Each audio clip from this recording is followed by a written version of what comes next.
Hi, Dr. Pradeep. Hello, Pastor. Yeah, thank you everyone for joining in this live. ഞങ്ങളെ കണ്ടുകൊണ്ടിരിക്കുന്ന എല്ലാവർക്കും welcome. So good evening to India and good morning to America. കേരളത്തിലുള്ള ലോകത്തെങ്ങുമുള്ള എല്ലാ മലയാളികൾക്കും കേരളപ്പിറവിയുടെ ആശംസകൾ അർപ്പിക്കുന്നു.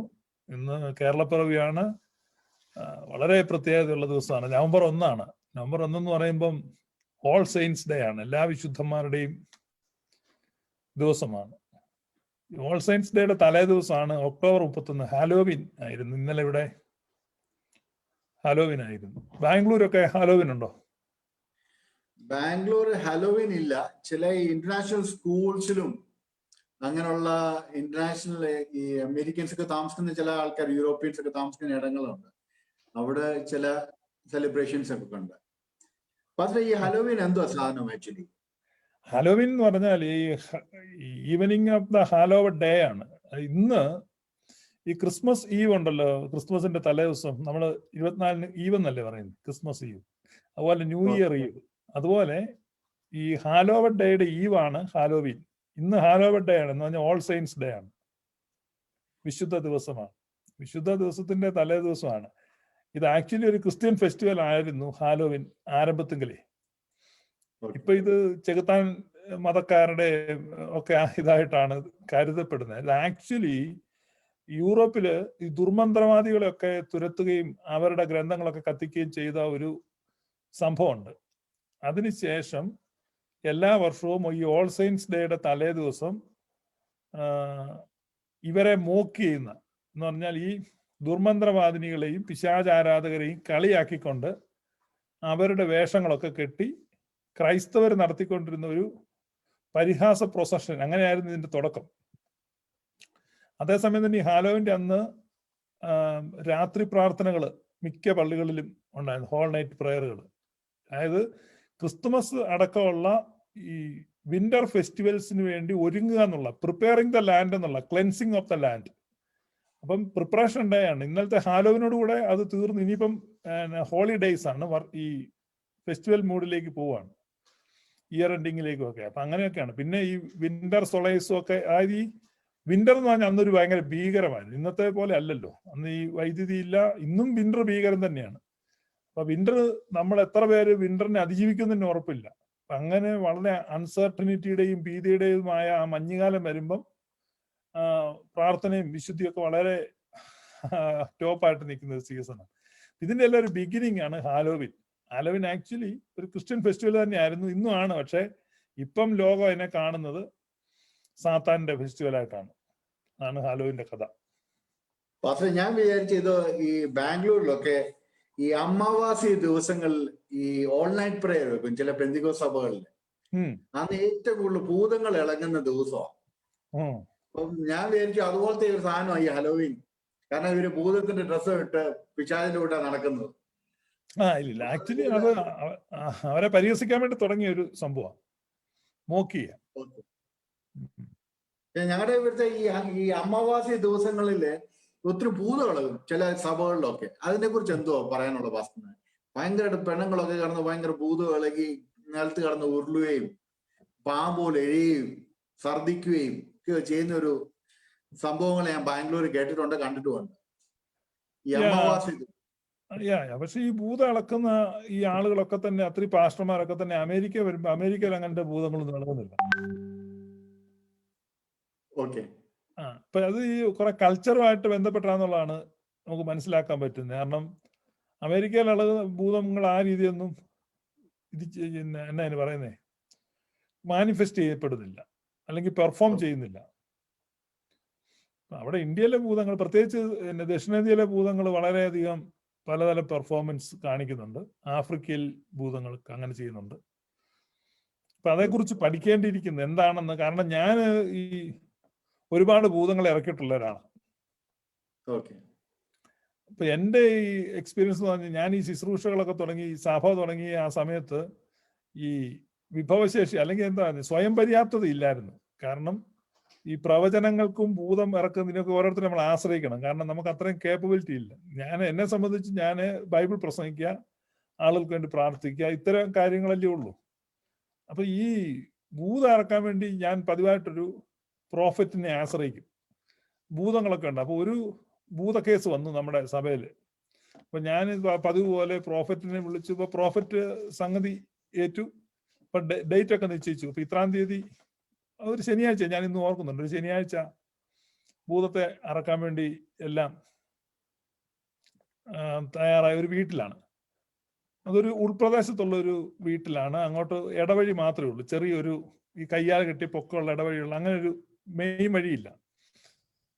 അപ്പൊ ഞാൻ രാവിലെ ഈ ഭൂതം ഇറക്കുന്ന ആൾ വരുമ്പം അദ്ദേഹത്തെ കൊണ്ട് ഈ സ്ഥലത്ത് പോയി ഭൂതം ഇറക്കാൻ വേണ്ടി കാത്തു നിൽക്കുകയാണ്. അപ്പൊ പ്രതീക്ഷിച്ച സമയമായിട്ടും ആളെ കാണുന്നില്ല. ഞാൻ അവരുടെ വീടിന്റെ അടുത്തുള്ളൊരു, അന്ന് ഈ സെൽഫോണും ഒന്നും ഇല്ല, ലാൻഡ് ഫോൺ ഉണ്ട്, ലാൻഡ് ഫോൺ തന്നെ എല്ലായിടത്തും ഇല്ല. ഇവരുടെ വീടിന്റെ അടുത്ത് മറ്റൊരു വീട്ടിൽ വിളിച്ച് ഇങ്ങനെ കോണ്ടാക്ട് ചെയ്തപ്പോൾ അവിടുന്ന് വളരെ ഒരു മോശമായ വാർത്തയാണ് എനിക്ക് കിട്ടിയത്. ഈ ഭൂതം ഇറക്കുന്ന ആള് ഈ ഹൈറേഞ്ചിൽ എവിടെയോ ഭൂതം ഇറക്കാൻ പോയിട്ട് ആ ഭൂതം ഇറങ്ങി തീർന്നില്ല. പ്രതീക്ഷിച്ചതിനൊക്കെ കൂടുതൽ സമയം എടുത്തു. അതുകൊണ്ട് പുള്ളിക്ക് തിരിച്ചു വരാൻ പറ്റില്ല. അപ്പൊ അവിടുത്തെ ഭൂതം ഇറക്ക് തുടർന്നുകൊണ്ടിരിക്കുകയാണ്. അതുകൊണ്ട് ഇന്ന് വരാൻ പറ്റത്തില്ല. ഇന്നത്തെ പോലെ ഒരു സംവിധാനവും ഇല്ല. ഞാൻ ആകെ കുഴഞ്ഞു. കാരണം ഭൂതവും റെഡി ആയിട്ടുണ്ട്, ഭൂതത്തിന്റെ ആളുകളും എല്ലാം റെഡി ആയിട്ടുണ്ട്. അവിടെ ഭയങ്കര ഇതാണ്. അപ്പൊ ഞാൻ എന്താ ചെയ്യുന്നത്? ഞാൻ അവിടെ ചെന്നു, ഈ പ്രാർത്ഥന വെച്ചിരിക്കുന്ന വീട്ടിൽ ചെന്നപ്പം അവിടെ നല്ല ആളുണ്ട്, ഭൂതമൊക്കെ റെഡി ആയിട്ടിരിപ്പുണ്ട്. ഞാൻ ഭൂതം ഇറക്കിയിട്ടില്ല. ഞാൻ എന്താ ചെയ്യുന്നത് എനിക്കറിയത്തില്ലല്ലോ. അപ്പൊ ഞാനങ്ങനെ കയറി. അപ്പൊ വളരെ പ്രതീക്ഷയോടെ ആളുകൾ നിൽക്കുക. ഇത് കാണാൻ തന്നെ ഒത്തിരി പേര് വന്നിട്ടുണ്ട്. ഞാനകത്തോട്ട് കയറി നമുക്ക് പ്രാർത്ഥിക്കാന്ന് പറഞ്ഞു. അപ്പൊ എന്നെ വഴി കാണിച്ചുകൊണ്ട് പോയ 2 പേരുണ്ട് ഈ വീട്ടിലോട്ട്. ഞാൻ പ്രാർത്ഥിക്കാമെന്ന് പറഞ്ഞ് കൈവക്കി പ്രാർത്ഥിക്കാൻ തുടങ്ങി. എന്നെ കൊണ്ടുപോയ ആൾക്കങ്ങ് ഭൂതളി. അപ്പൊ അതോടുകൂടെ ഞാൻ രക്ഷപ്പെട്ടു. കാരണം എന്റെ മനസ്സിൽ സന്തോഷം. ദൈവമേ, കാരണം ആർക്കെങ്കിലും ഒന്ന് ഇളകി എന്തെങ്കിലും നടന്നാ, കാരണം ഈ ആള് കൂടിയിരിക്കല്ലേ, ഭൂതം ഇറങ്ങുമെന്ന് പറഞ്ഞു. ഒന്നും ഇറങ്ങിയില്ലെങ്കിൽ ശരി. അങ്ങനെ ആ പുള്ളി ഇതുപോലെ ഡോക്ടർ പറഞ്ഞല്ലോ, പാമ്പ് അഴയുന്ന പോലെ കിടന്ന് അഴയാനും കാണാനും ഒക്കെ തുടങ്ങി. എനിക്ക് പൊള്ളുന്നു, തീയാണെന്നൊക്കെ പറഞ്ഞു. ഒരു കുഴപ്പമില്ലായിരുന്ന ആളാ.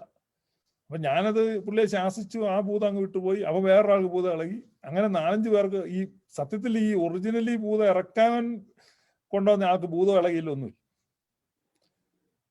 അപ്പം ഞാൻ പറഞ്ഞു, ഇയാൾക്ക് മനോരോഗമാണ്, ഭൂതമൊന്നുമല്ല, ഡോക്ടറെ കൊണ്ട് കാണിച്ച് മരുന്ന് മേടിച്ചു കൊടുക്കാൻ പറഞ്ഞു. അങ്ങനെ കോട്ടയത്ത് ഡോക്ടറെ അടുത്ത് പറഞ്ഞു വിട്ട്.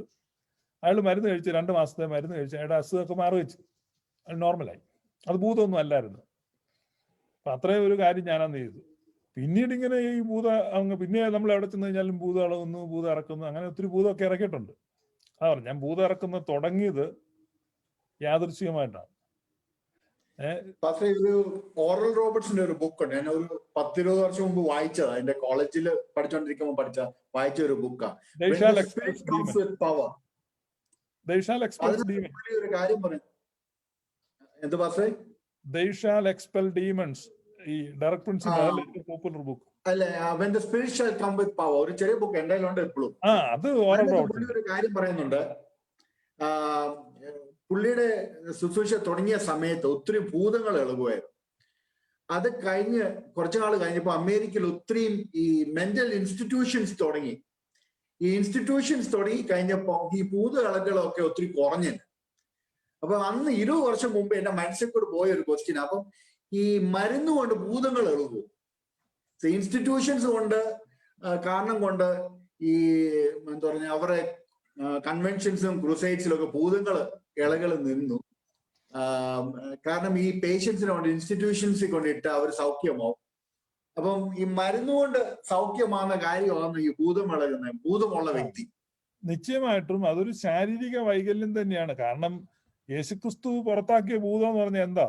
യേശുക്രിസ്തു ഊമനും ചെകിടനുമായ ഭൂതത്തെ പുറത്താക്കി എന്ന് പറഞ്ഞാൽ എന്താ? അവന് കേൾക്കാൻ പറ്റി, അവൻ മിണ്ടാൻ തുടങ്ങി, അല്ലേ? അപ്പൊ ഭൂതം എന്ന് പറഞ്ഞാൽ അവനൊരു ശാരീരികമായ സൗഖ്യം വന്നു എന്നല്ലേ? ഇപ്പം ഇത് ഈ കമ്പ്യൂട്ടറിന്റെ ഹാർഡ്വെയറും സോഫ്റ്റ്വെയറും കണക്റ്റഡ് ആയിരിക്കുന്ന പോലെയാണ് മനുഷ്യന് അകത്തും പുറത്തും ഉള്ള മനുഷ്യന്. ഇപ്പം ഡോക്ടർ പ്രദീപ് ഒരു മെഡിക്കൽ ഡോക്ടർ അല്ലേ? അപ്പം ചുമ്മാ ഡോക്ടർ, പെന്തക്കോസിലെ ഡോക്ടർ അല്ലല്ലോ, അതാണ് ഉദ്ദേശിച്ചത്. അപ്പം ഡോക്ടർക്ക് അറിയാലോ, ഡോക്ടർ രോഗികളെ കാണുമ്പം ഈ ശരീരത്തിന്റെ ആരോഗ്യം പോലെ തന്നെ മനസ്സിന്റെ ആരോഗ്യമില്ലേ? That's true. ശരീരത്തിന് തന്നെ അല്ലല്ലോ ആരോഗ്യം. ഇപ്പൊ മനസ്സിന് ഇപ്പൊ തന്നെ ഈ പാപത്തെ പറ്റി നരകത്തെ പറ്റിയൊക്കെ ഇന്നലെ ഒരു ചർച്ച ഉണ്ടായിരുന്നു. എന്നോട് കുറെ ആളുകൾ സംസാരിച്ചു. അപ്പൊ ഞാൻ അവരോട് പറഞ്ഞു കൊടുത്ത ഒരു പ്രധാനപ്പെട്ട കാര്യം, ഈ വൈകല്യങ്ങള് ഉണ്ട്. ഇപ്പൊ നമ്മളെല്ലാം പെർഫെക്റ്റ് ഒന്നുമല്ല. ഇപ്പൊ എന്റെ ഈ മൂക്ക് പെർഫെക്റ്റ് അല്ല, എന്റെ ഒരു അവയവങ്ങളും പെർഫെക്റ്റ് ഒന്നും അല്ല. ഞാൻ പറഞ്ഞു ചിലർക്കുണ്ട്, എന്റെ ഈ മൂക്ക് ഇച്ചിരിയും കൂടെ ഇങ്ങനെ ഇരുന്നിരുന്നെങ്കിൽ, അല്ലെങ്കിൽ ഈ ചെവി ഇങ്ങനെ. അപ്പൊ അതിനെ സൗന്ദര്യബോധം എന്ന് പറയുന്നത്. എന്നുപോലെ നമ്മുടെ അകത്തെ മനുഷ്യനും വൈകല്യങ്ങളുണ്ട്, പെർഫെക്റ്റ് അല്ല. അപ്പൊ അതിനെ സ്വഭാവ വൈകല്യം എന്ന് പറയുന്നത്. അപ്പൊ നമ്മുടെ പുറത്തെ മനുഷ്യൻ സുന്ദരനാണ്, ഈ പലർക്കും പല സൗന്ദര്യമാണല്ലോ. അപ്പൊ അതുപോലെ തന്നെ അകത്തെ മനുഷ്യനും വൈകല്യങ്ങളുണ്ട്, കുറവുകളുണ്ട്. അതനുസരിച്ചാണ് അവർ ബിഹേവ് ചെയ്യുന്നത്, അതാണ് പുറത്തോട്ട് വരുന്നത്. അപ്പൊ അത് അവരുടെ ഇൻഫോർമിറ്റിയാണ്. ഇൻഫോർമിറ്റി എന്ന് പറഞ്ഞു കഴിഞ്ഞാൽ certain extent we are helpless അല്ലേ? ഇപ്പം ജന്മനാ ബധിരനായ ഒരാള്, അല്ലെങ്കിൽ ഒരു കാലില്ലാത്ത ആള്, ആ കാലില്ലാത്ത ഒരാളെ up to what extent can you help him as a medical doctor? എങ്ങനെ ഹെൽപ്പ് ചെയ്യാൻ പറ്റും? We all are limited. പിന്നെ നമ്മൾ എന്ത് ചെയ്യണം? ഹെൽപ്പ് ചെയ്യാണ്, അക്കോമഡേറ്റ് ചെയ്യാണ് നമ്മുടെ സൊസൈറ്റിയിൽ. അപ്പൊ അതുപോലെ ഈ സ്പിരിച്വൽ ഇൻഫോർമിറ്റീസ് ഉണ്ട് ഇൻസൈഡിൽ, നമ്മുടെ അകത്ത്. ആ ഇൻഫോർമിറ്റീസിനെ ചർച്ചാണ് ഹെൽപ്പ് ചെയ്യേണ്ടത്, അക്കോമഡേറ്റ് ചെയ്യും. ഞാൻ മനസ്സിലായി. അല്ലാതെ അവൻ പാപിയാണ് അല്ലെങ്കിൽ ഇവൻ ഭയങ്കര ഇതാണ്, അങ്ങനെയല്ലത്. അപ്പൊ ക്രിസ്തു അങ്ങനെയാ കണ്ടത്. അപ്പം നമ്മളെ അങ്ങനെ കാണാനാണ് പഠിപ്പിച്ചത്. അതിൽ നിന്ന് വ്യത്യസ്തമായിട്ട് നമ്മൾ എന്ത് ചെയ്യാണ്? ഇവന്മാരെല്ലാം നമ്മളെ പോലെ ആകണമെന്ന് നിർബന്ധിക്കുകയാണ്. അപ്പം അത് പറഞ്ഞപ്പോഴാ എനിക്കൊരു പോസിറ്റീവ് ആയിട്ടുള്ള കാര്യം പെന്തിക്കോസ്തുകാരെ കുറിച്ച് പറയാൻ ഉള്ളത്. ആയിക്കോട്ടെ. ഇംഗ്ലീഷ് സർവീസിലും, ഞങ്ങൾ ഇംഗ്ലീഷ് സർവീസിലും പല ന്യൂ ജനറേഷൻ ചർച്ചസിലും നമ്മൾ സർവീസിന്റെ ഇടയിൽ പറയാറുണ്ട്, look to your brother on the right and tell him that God has made you, God loves you and you are victorious in Christ.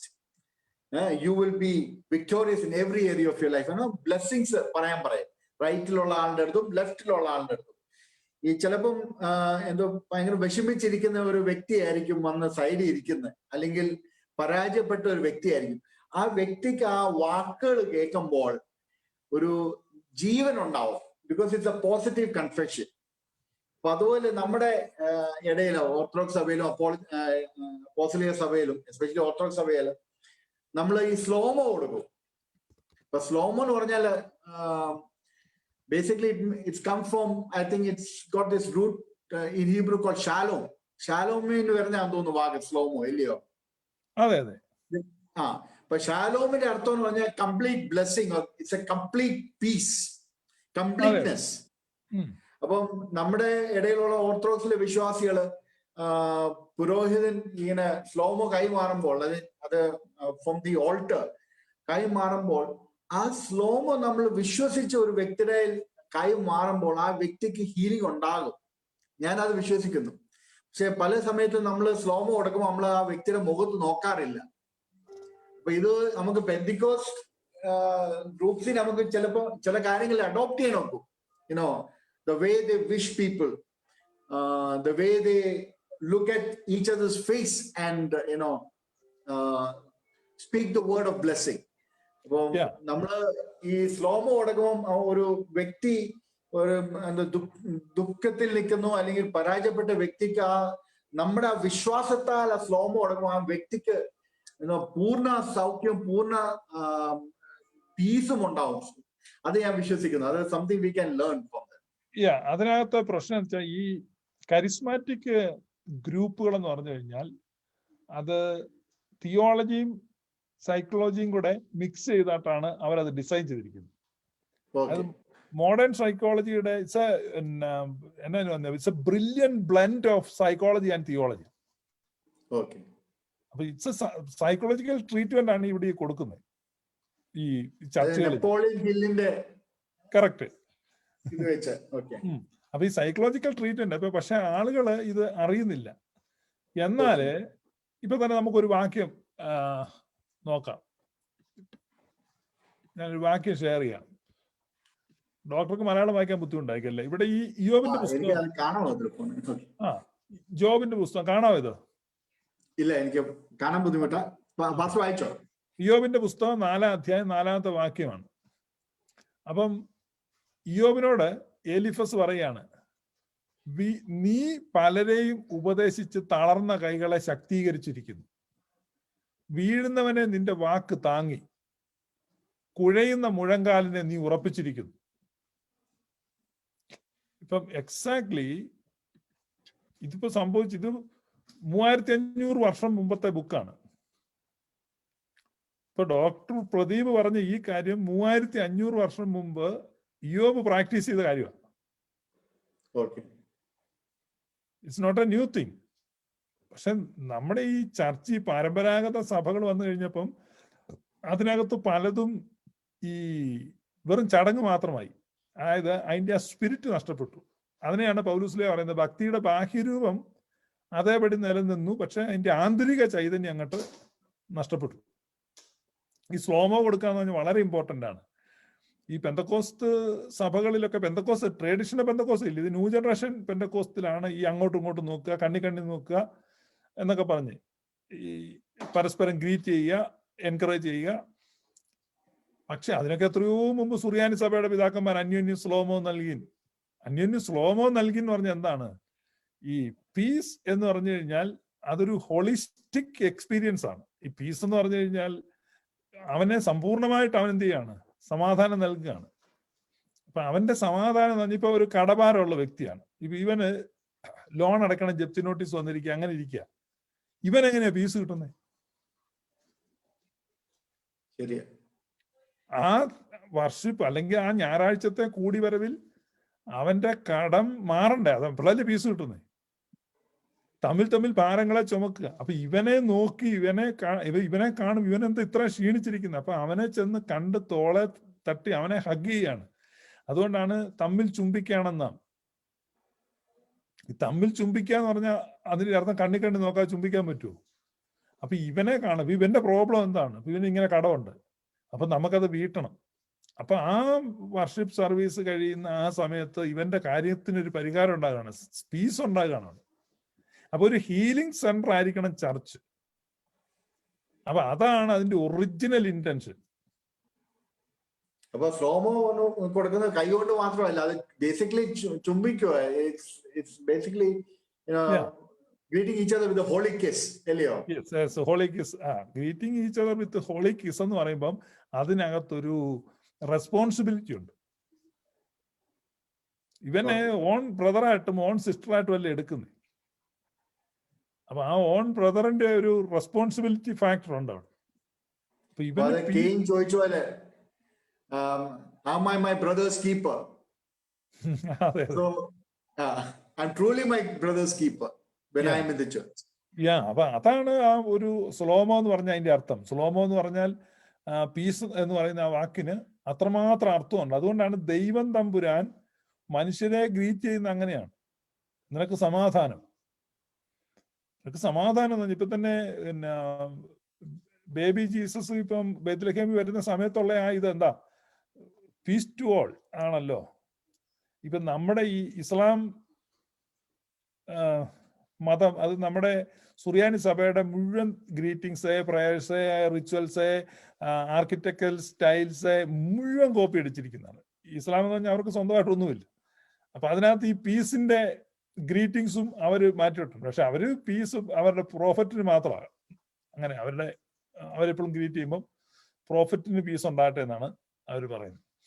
അപ്പൊ ഈ പീസ് എന്ന് പറഞ്ഞു കഴിഞ്ഞാൽ ഗ്രീറ്റിംഗ്സ് ആണ്. ഗ്രീറ്റിംഗ്സ് ഫ്രം ഹെവൻ ആണ്, സ്വർഗീയ അഭിവാദ്യമാണ്.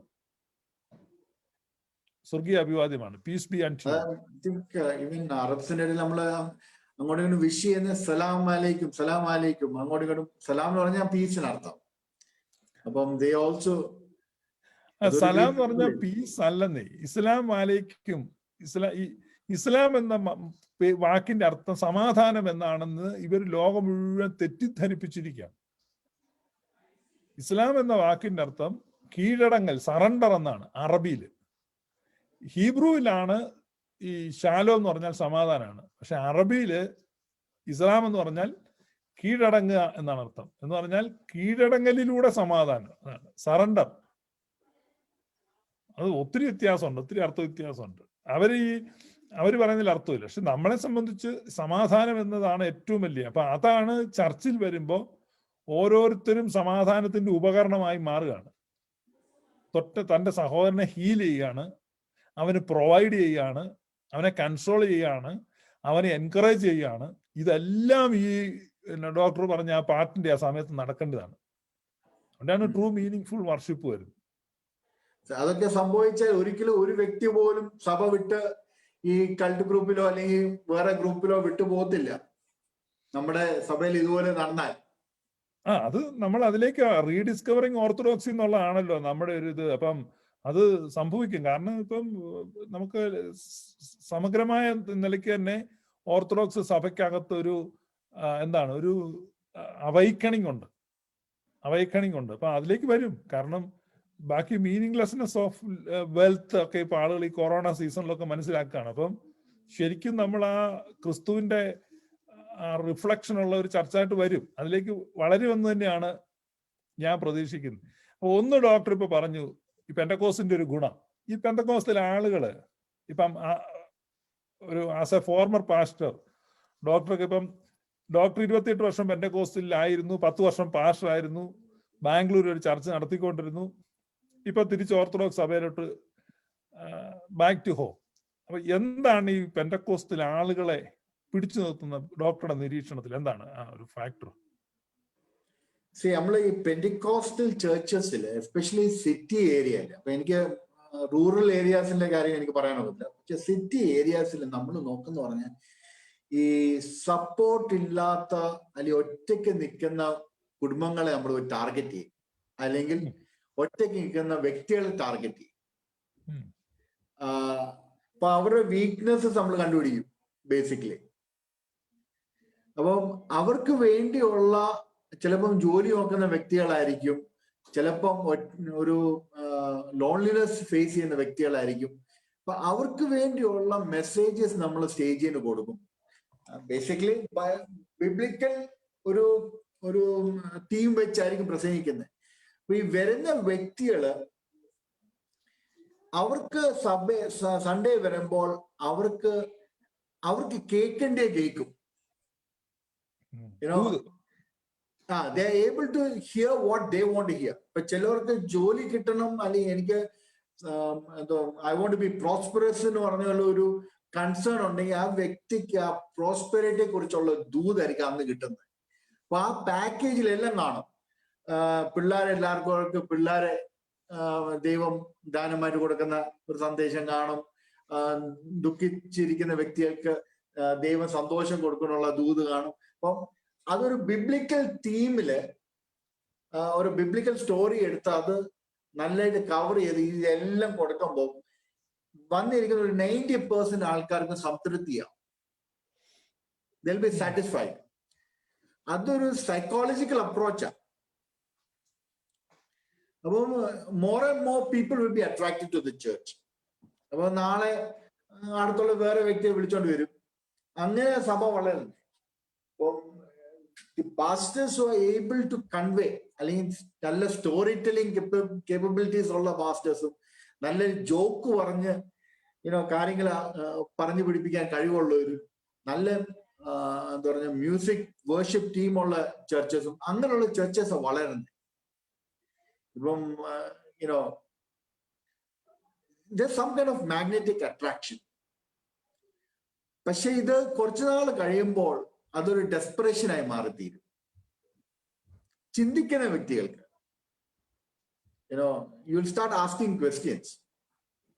ഇവരെ ഡോക്ട്രിൻസ് നമ്മള് ശരിക്ക് പരിശോധിച്ച് നോക്കുമ്പോൾ you will find lot of ഒത്തിരി ഗ്യാപ്സ് കാണാറുണ്ട്. എനിക്ക് പറ്റിയതാണ്, ഞാൻ പ്രസംഗിച്ചുകൊണ്ടിരുന്ന വ്യക്തിയാ. അപ്പം ഒരു വർഷം പ്രസംഗിച്ചുകൊണ്ടിരിക്കുന്ന സമയത്ത് ദൈവം നിങ്ങളെ സ്നേഹിക്കുന്നു എന്ന് പറഞ്ഞൊരു സന്ദേശം കൊടുത്തോണ്ടിരുന്ന ഒരു സൺഡേയില്. കൊടുത്തോണ്ടിരുന്ന സമയത്ത് എന്റെ മനസ്സിൽ കൂടെ ഒരു ക്വസ്റ്റ്യൻ വന്നു.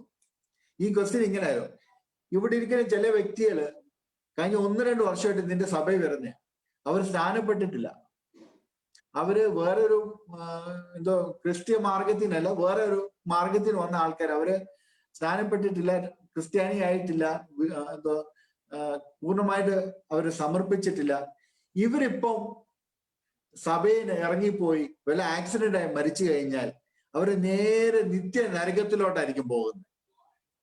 അപ്പൊ എന്റെ മനസ്സിൽ കൂടെ വന്ന ക്വസ്റ്റ്യൻ വന്നത്, ഇപ്പൊ നീ പറഞ്ഞത് വെറും കള്ളമില്ലയോ? ദൈവം അവരെ സ്നേഹിക്കുന്നതിനുള്ള ആ ഒരു സന്ദേശം കൊടുത്ത് വെറും കള്ളമില്ല. അപ്പം അങ്ങനെയുള്ള ചില ക്വസ്റ്റ്യൻസ് എന്റെ മനസ്സിൽ കൂടെ വന്നു. അങ്ങനെ എനിക്ക് ഡൗട്ട് വരാൻ തുടങ്ങി.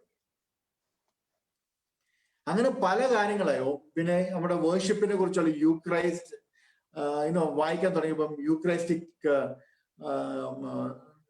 സെൻട്രിക് വേർഷിപ്പിനെ കുറിച്ച് ആദ്യ നൂറ്റാണ്ട് തൊട്ടുള്ളത് അതെല്ലാം കണ്ടപ്പോൾ മനസ്സിലായി. വേർഷിപ്പിന് പറഞ്ഞാൽ നമ്മൾ സൺഡേയിൽ ഈ ഒരു ഡ്രമ്മും ഗിറ്റാറും കീബോർഡും 2-3 പാട്ടുകാരും ഒക്കെ വെച്ച് പാടി എന്താ പറയുക, നല്ല മ്യൂസിക് ഉള്ള അല്ലെ നല്ല റിതമുള്ള സോങ്സ് പാടുന്ന അല്ല worship. But it is Eucharist centric. കർത്താവിന്റെ കൺസെപ്ഷൻ, ബർത്ത്, ലൈഫും ഡെത്തും റിസറക്ഷനും അസെൻഷനും സെലിബ്രേറ്റ് ചെയ്യുന്ന വേർഷിപ്പ്. അങ്ങനെയുള്ള ഒരു ബോധ്യം വന്നപ്പോഴാണ് എനിക്ക് ഇതെല്ലാം ചെയ്യുന്നത് ശരിയാണെന്നൊരു ക്വസ്റ്റ്യൻ വന്നത്. Hello Jaslin. Hi doctor Pradeep, എന്തൊക്കെയുണ്ട്? സുഖം തന്നെ. നല്ല ഡിസ്കഷൻ ആയിരുന്നു. എങ്ങനെ പാസ്റ്റർ മിസ്സായി പോയല്ലോ? ഓക്കെ, ഉണ്ടോ? ഓക്കെ. അല്ല, നല്ലൊരു ഡിസ്കഷൻ ആയിരുന്നു. ഭൂതകറക്കലിനെ കുറിച്ചും വർഷിപ്പിനെ കുറിച്ചും. ഇപ്പോ ഡോക്ടർ പ്രദീപ് ഇതിനകത്ത് പറഞ്ഞൊരു കാര്യം കറക്റ്റ് ആണ്. കാരണം പെന്തക്കോസ്റ്റില് ഒരു സക്സസ്ഫുൾ പാസ്റ്റർ ആവണമെങ്കിൽ എന്തെങ്കിലും ഒരു പ്രത്യേക കഴിവ് ആ വ്യക്തിക്കുണ്ടായിരിക്കണം. ഒന്നെങ്കിൽ നല്ല രീതിക്ക് പ്രസംഗിക്കാൻ കഴിയുന്ന ആളെന്ന് പറഞ്ഞാൽ തമാശകളൊക്കെ പറഞ്ഞ് ആൾക്കാരെ ചിരിപ്പിക്കുന്ന ഒരാളായിരിക്കണം. അല്ലെങ്കിൽ ഈ പറയുന്ന പോലെ ആൾക്കാരെ പേടിപ്പിക്കാൻ പറ്റിയ ആളായിരിക്കണം. ഇല്ലെങ്കിൽ ഒരു നല്ലൊരു വർഷിപ്പ് ലീഡർ ആയിരിക്കണം. ഇപ്പോ ഈ ഇടയ്ക്ക് നമ്മുടെ ജോൺ ജബരാജിന്റെ ഒരു സോങ് നമ്മുടെ യൂട്യൂബിൽ ഇറങ്ങിയത്. പാസ്റ്റർ കണ്ടായിരുന്നോ? ശിവ പാസ്റ്ററും നമ്മുടെ ഡോക്ടർ പ്രദീപും കണ്ടായിരുന്നോ? ഇല്ല, കുറെ കണ്ടിട്ടുണ്ട്. ജോൺ ജബരാജ് എന്ന് പറഞ്ഞ വ്യക്തിയുടെ, അദ്ദേഹം ഒരു പാസ്റ്ററാണ്, അദ്ദേഹത്തിന്റെ ഒരു സോങ് ആണ് ഹലാൽ എന്നാണ് പാട്ട്. അത് എനിക്ക് അതൊന്ന് കേട്ട് നോക്കണം. ശിപിച്ചാൽ പറ്റുവാണെങ്കിൽ വേണമെങ്കിൽ പ്ലേ ചെയ്തോ, നല്ല രസമാണ് കേൾക്കാം. കാരണം ആ പാട്ട് സത്യം പറഞ്ഞാല് ഒരു റാപ്പ് പ്ലസ് ദപ്പാങ്കുത്ത് രണ്ടും കൂടി മിക്സ് ചെയ്തിട്ട് ഉള്ള ഒരു പാട്ടാണ്. അതിനകത്ത് ഈ ചാൾസ് സ്പർജൻ പറഞ്ഞിട്ടുണ്ട്, a time will come when instead of shepherds feeding the sheep the church will have clowns entertaining the gods എന്ന്. ഡോക്ടർ കേട്ടിട്ടുണ്ട് ആ കോട്ട, ചാൾസ് സ്പർജന്റെ. അപ്പൊ അതാണ് ഇപ്പൊ ഇവിടെ സംഭവിക്കുന്നത്. ശരിക്കും ഷെപ്പേർഡ്സിന്റെ ഇതല്ല, ഇത് എന്റർടൈനേഴ്സ് ആണ്. ഇപ്പൊ ഈ അത് പറഞ്ഞപ്പോഴാ പാസ്റ്ററെ, ഈ പെന്തിക്കോസ് കോളത്തില് ഈ ശരിക്കും കോമഡി അടിക്കാൻ കൊള്ളുന്ന പാസ്റ്റേഴ്സിന് ഭയങ്കര ഡിമാൻഡാണ്.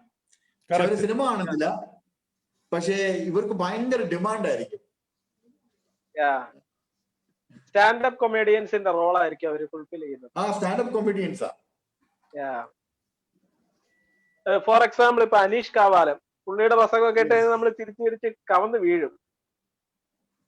പറയുന്നത് മറ്റുള്ളവരുടെ കുറ്റമാണേലും കേൾക്കാൻ നമുക്കൊരു സുഖം, ഒരു മനസുഖം. അതൊരു സൈക്കോളജിയാണ്. അപ്പോ ഇതാണ് സത്യം പറഞ്ഞ ഈ traditional Pentecostal style of worship അല്ലെങ്കിൽ ട്രഡീഷണൽ പെന്തക്കോസ്റ്റലിസത്തിനെ ഇന്നത്തെ യുവതലമുറ ഓൾറെഡി ബഹിഷ്കരിച്ചു കഴിഞ്ഞു. അതിന്റെ കാലാവധി ഓൾറെഡി തീർന്നു. ഇപ്പോ ഈ പെന്തക്കോസ്റ്റിൽ ഇത്രയും ബഹളം ഉണ്ടാക്കുന്നവരും ഇത്രയും ഈ ചാടുന്നവരും ഇവരൊക്കെ ഫസ്റ്റ് ജനറേഷൻ കൺവേർട്സ് എന്ന് പറഞ്ഞാല് പെന്തക്കോസ്റ്റില് വിശ്വാസം സ്വീകരിച്ച് ആദ്യ തലമുറയിലുള്ള ആൾക്കാരെ ഇത്രയും ബഹളം ഉണ്ടാക്കുന്നത്. ഒരു 2ാം തലമുറ 3ാം തലമുറ ഒക്കെ വന്നു കഴിയുമ്പോഴത്തേക്ക് അവരുടെ ഉള്ളിൽ സത്യം പറഞ്ഞ വിശ്വാസം ഒന്നും ഇല്ല. അവര് പിന്നെ ഞാൻ ജനിച്ചു പോയത് പെന്തക്കോസ്റ്റിലാണ് എന്നുള്ള രീതിക്കാണ് പല വ്യക്തികളും പോകുന്നത്. അങ്ങനെ കുറെ ആൾക്കാരെ എനിക്കറിയാം. അല്ലാതെ പെന്തക്കോസ്റ്റിന് ഇപ്പൊ പണ്ടത്തെ കൂട്ടത്തെ ഒരു ശക്തിയൊന്നും ഇല്ല. അപ്പം ഇപ്പോഴത്തെ ട്രെൻഡ് ഫോളോ അപ്പ് ചെയ്യുന്നത് ഈ ജോൺ ജബരാജിന്റെ കൂട്ടത്തെ ആൾക്കാരൊക്കെയാണ്. അപ്പം കൂടുതലും യൂത്ത് അട്രാക്റ്റഡ് ആവുന്നത് ഈ ജോൺ ജബരാജ് പോലത്തെ ആൾക്കാരുടെ വർഷിപ്പ് സ്റ്റൈലിലും അവരുടെ ആ ഒരു രീതികളിലുമാണ് കൂടുതൽ യൂത്ത് ഇപ്പൊ അട്രാക്റ്റ് ആവുന്നത്. കാരണം ക്ലാസ് ഷെയർ ചെയ്തിട്ടുണ്ട്. അല്ല, ഞാൻ ആളുകൾക്ക് ആ വാചകം ഒന്ന് കിട്ടിക്കോട്ടെ നോക്കാം. Time will come when instead of shepherds feeding the sheep, the church will have clowns entertaining the gods. Spurgeon ഞങ്ങളുടെ ഒരു സെയിന്റാ. അതുകൊണ്ട് ആ വാക്കിനൊരു പ്രശസ്തി ഉണ്ട്. സ്പർജൻ ഒരു ചെയിൻ സ്മോക്കറായിരുന്നു. ആ സ്റ്റോറി കേട്ടിട്ടുണ്ടോ? ആരെ നമ്മുടെ മൂടി പോയി സംസാരിച്ചപ്പോ ഇല്ലയോ, അങ്ങനെ ഒരു സ്റ്റോറി ഉണ്ട്. അപ്പൊ നമ്മൾ ഹാലോവിനെ പറ്റി പറഞ്ഞിട്ടുണ്ടെങ്കിൽ സെലിബ്രേഷൻസിനെ പറ്റി എന്താ ഡോക്ടറെ? ഉദാഹരണത്തിന് നമ്മളിപ്പം താങ്ക്സ് ഗിവിങ്, അത് അമേരിക്കയിലുള്ളൂ, അല്ലെങ്കിൽ ക്രിസ്മസ്, ഇതൊക്കെ ഈ പെന്തക്കോസ്തുകാർ ഈ വിമുഖതയാണ്. അതേക്കുറിച്ച് എന്താണ്? ഇന്ന് തന്നെ കേരളപ്പിറവി ആയിരുന്നല്ലോ. ആഘോഷങ്ങള് മനുഷ്യ സംസ്കൃതിയായിട്ട് ബന്ധപ്പെട്ടല്ലേ.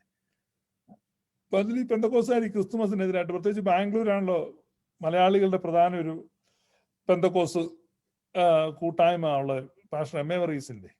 ഡോക്ടർ അതുമായിട്ട് വളരെ ക്ലോസ് ആയിട്ട് റിലേറ്റ് ചെയ്തിട്ടുണ്ട്. അപ്പൊ അവരൊക്കെ ക്രിസ്മസ് ആഘോഷിക്കും. ഈ പാസ്റ്റർ എം എ വർഗീസിന്റെ ക്രിസ്തുമസിനെതിരായിട്ടുള്ള ഒരു പ്രസംഗം ഇങ്ങനെ കറങ്ങുന്നുണ്ട്. എല്ലാ കൊല്ലവും ക്രിസ്തുമസ് ആകുമ്പോൾ അത്, കാരണം ഇതിപ്പോ ക്രിസ്മസ് സീസൺ വരുന്നുണ്ട്, ഇപ്പൊ അടുത്ത ആഴ്ച തൊട്ട് അത് കറങ്ങാൻ തുടങ്ങും. അതുകൊണ്ട് ഞാൻ ചോദിക്കും.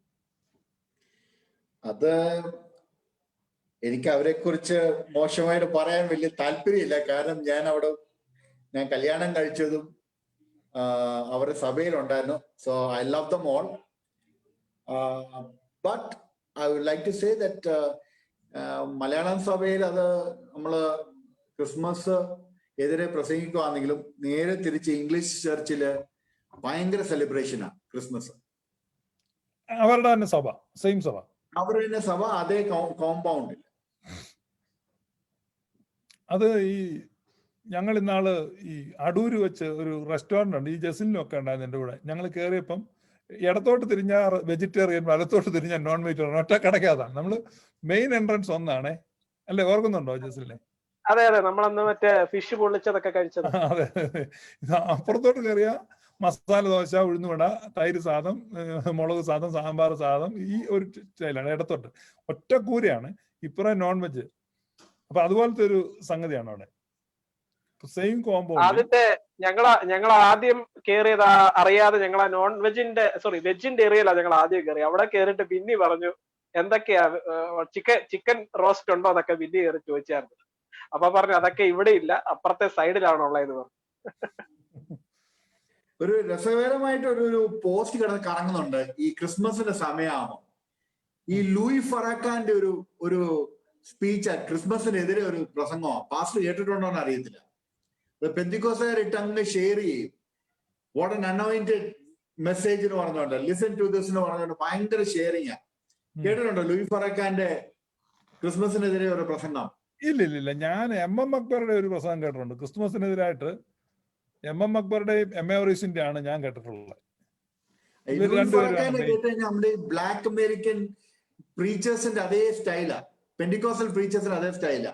അപ്പം ഇവർക്ക് അറിയത്തില്ല ഈ വ്യക്തി നേഷൻ ഓഫ് ഇസ്ലാമിന്റെ ആളാണ്.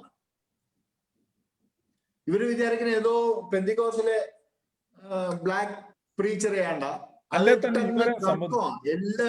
ഡിസംബറിലും. ഈ ഇസ്ലാമിക് തീവ്രവാദികളുമായിട്ട് പെന്തക്കോസ്തിന് ശരിക്കും സാമ്യമുണ്ട്. രണ്ടും എക്സ്ട്രീമിസ്റ്റ് ഗ്രൂപ്പുകളാണല്ലോ. അപ്പൊ അതുകൊണ്ട് ഇവര് നിയമത്തിന്റെ കർക്കശതയിൽ മുറുകെ പിടിക്കുകയല്ലേ ഇസ്ലാം. അത് തന്നെ പെന്തക്കോസ്തുകാർ പ്രമാണം എന്ന് പറഞ്ഞു. അപ്പൊ അത് അക്ഷരം കൊല്ലുകയാണ്. ഇവരുള്ളിൽ കടിച്ചു കീറുന്ന ചെന്നായ്ക്കളായി മാറുകയാണ്. ഒട്ടും ഗ്രേസ്ഫുൾ അല്ല. അപ്പൊ അതുകൊണ്ട് കേരളത്തിൽ ഞാൻ നോക്കുമ്പോൾ മലയാളത്തിൽ എം എ വർഗീസിന്റെയും എം എം അക്ബറിന്റെയും പ്രസംഗങ്ങളാണ് ക്രിസ്തുമസിനെതിരായിട്ട് ഞാൻ കണ്ടിട്ടുള്ളത്. അതാണ് പ്രചരിക്കുന്നത്. ഒരേ തോണിയിലാണ് പെന്തക്കോസ്തുകാരും മുസ്ലിങ്ങളും ആ കാര്യത്തിൽ. പക്ഷെ ഇപ്പോ ഈ പെന്റക്കോസ്റ്റിലെ ആൾക്കാരെല്ലാം ഈ പറഞ്ഞ പോലെ ഫെസ്റ്റിവൽസിനെ എതിർക്കുന്ന ഒരു കൂട്ടമാണ്. ഒന്നാമത്തെ കാര്യം, പലരുടെയിലും ഈ ആദിമ സമയത്ത് ഈ പെന്റക്കോസ്റ്റ് ഇവോൾവ് ആവുന്ന സമയത്ത് ഒന്നാമത് ഇവർക്കാർക്കും ഫെസ്റ്റിവൽസ് സെലിബ്രേറ്റ് ചെയ്യാനുള്ള കാശോ സാമ്പത്തിക സ്ഥിതിയോ ഒന്നും ഇല്ലായിരുന്നു. അപ്പൊ അതിൽ നിന്നുള്ള ഒരു കണ്ണിൽക്കടിയിൽ നിന്നാണ് ഇവർ ഇതിനെയൊക്കെ എതിർക്കാൻ തുടങ്ങുന്നത്. പിന്നെ ഇത് എതിർത്തെടുത്ത് സത്യം പറഞ്ഞാല് വരുന്ന തലമുറയ്ക്ക് അല്ലെങ്കിൽ ചെറിയ പിള്ളേരുടെ ഉള്ളിൽ വളരെയധികം മാനസിക പിരിമുറുക്കങ്ങൾ ഉണ്ടാക്കുന്നുണ്ട്. കാരണം ഇപ്പൊ അമേരിക്കയിലൊക്കെ താമസിക്കുന്ന പാസ്റ്റർക്ക് അറിയാം, ഒരു ഏതൊരു ചെറിയ കൊച്ചിന്റെ ആഗ്രഹമാണ് ഒരു ഹാലോവീനിന് ഒരു നല്ല കോസ്റ്റ്യൂം ഒക്കെ ഇട്ട് പോയി ട്രീറ്റ് മേടിക്കുക എന്നുള്ളത്. അതേപോലെ ഞാനൊക്കെ നോർത്ത് ഇന്ത്യയിലായിരുന്ന സമയത്ത് ഞങ്ങള് കാത്തലിക്സ് ആയിരുന്നെങ്കിലും ഒരു ബ്രദറിൻ ഇൻഫ്ലുവൻസ്ഡ് കാത്തലിക്സ് ആയിരുന്നു. കാരണം വൈകുന്നേരം ഈ പ്രാർത്ഥനാ കൂട്ടായ്മ ഉണ്ട്, അപ്പൊ കുറച്ച് ബ്രദറുകാർ വരും.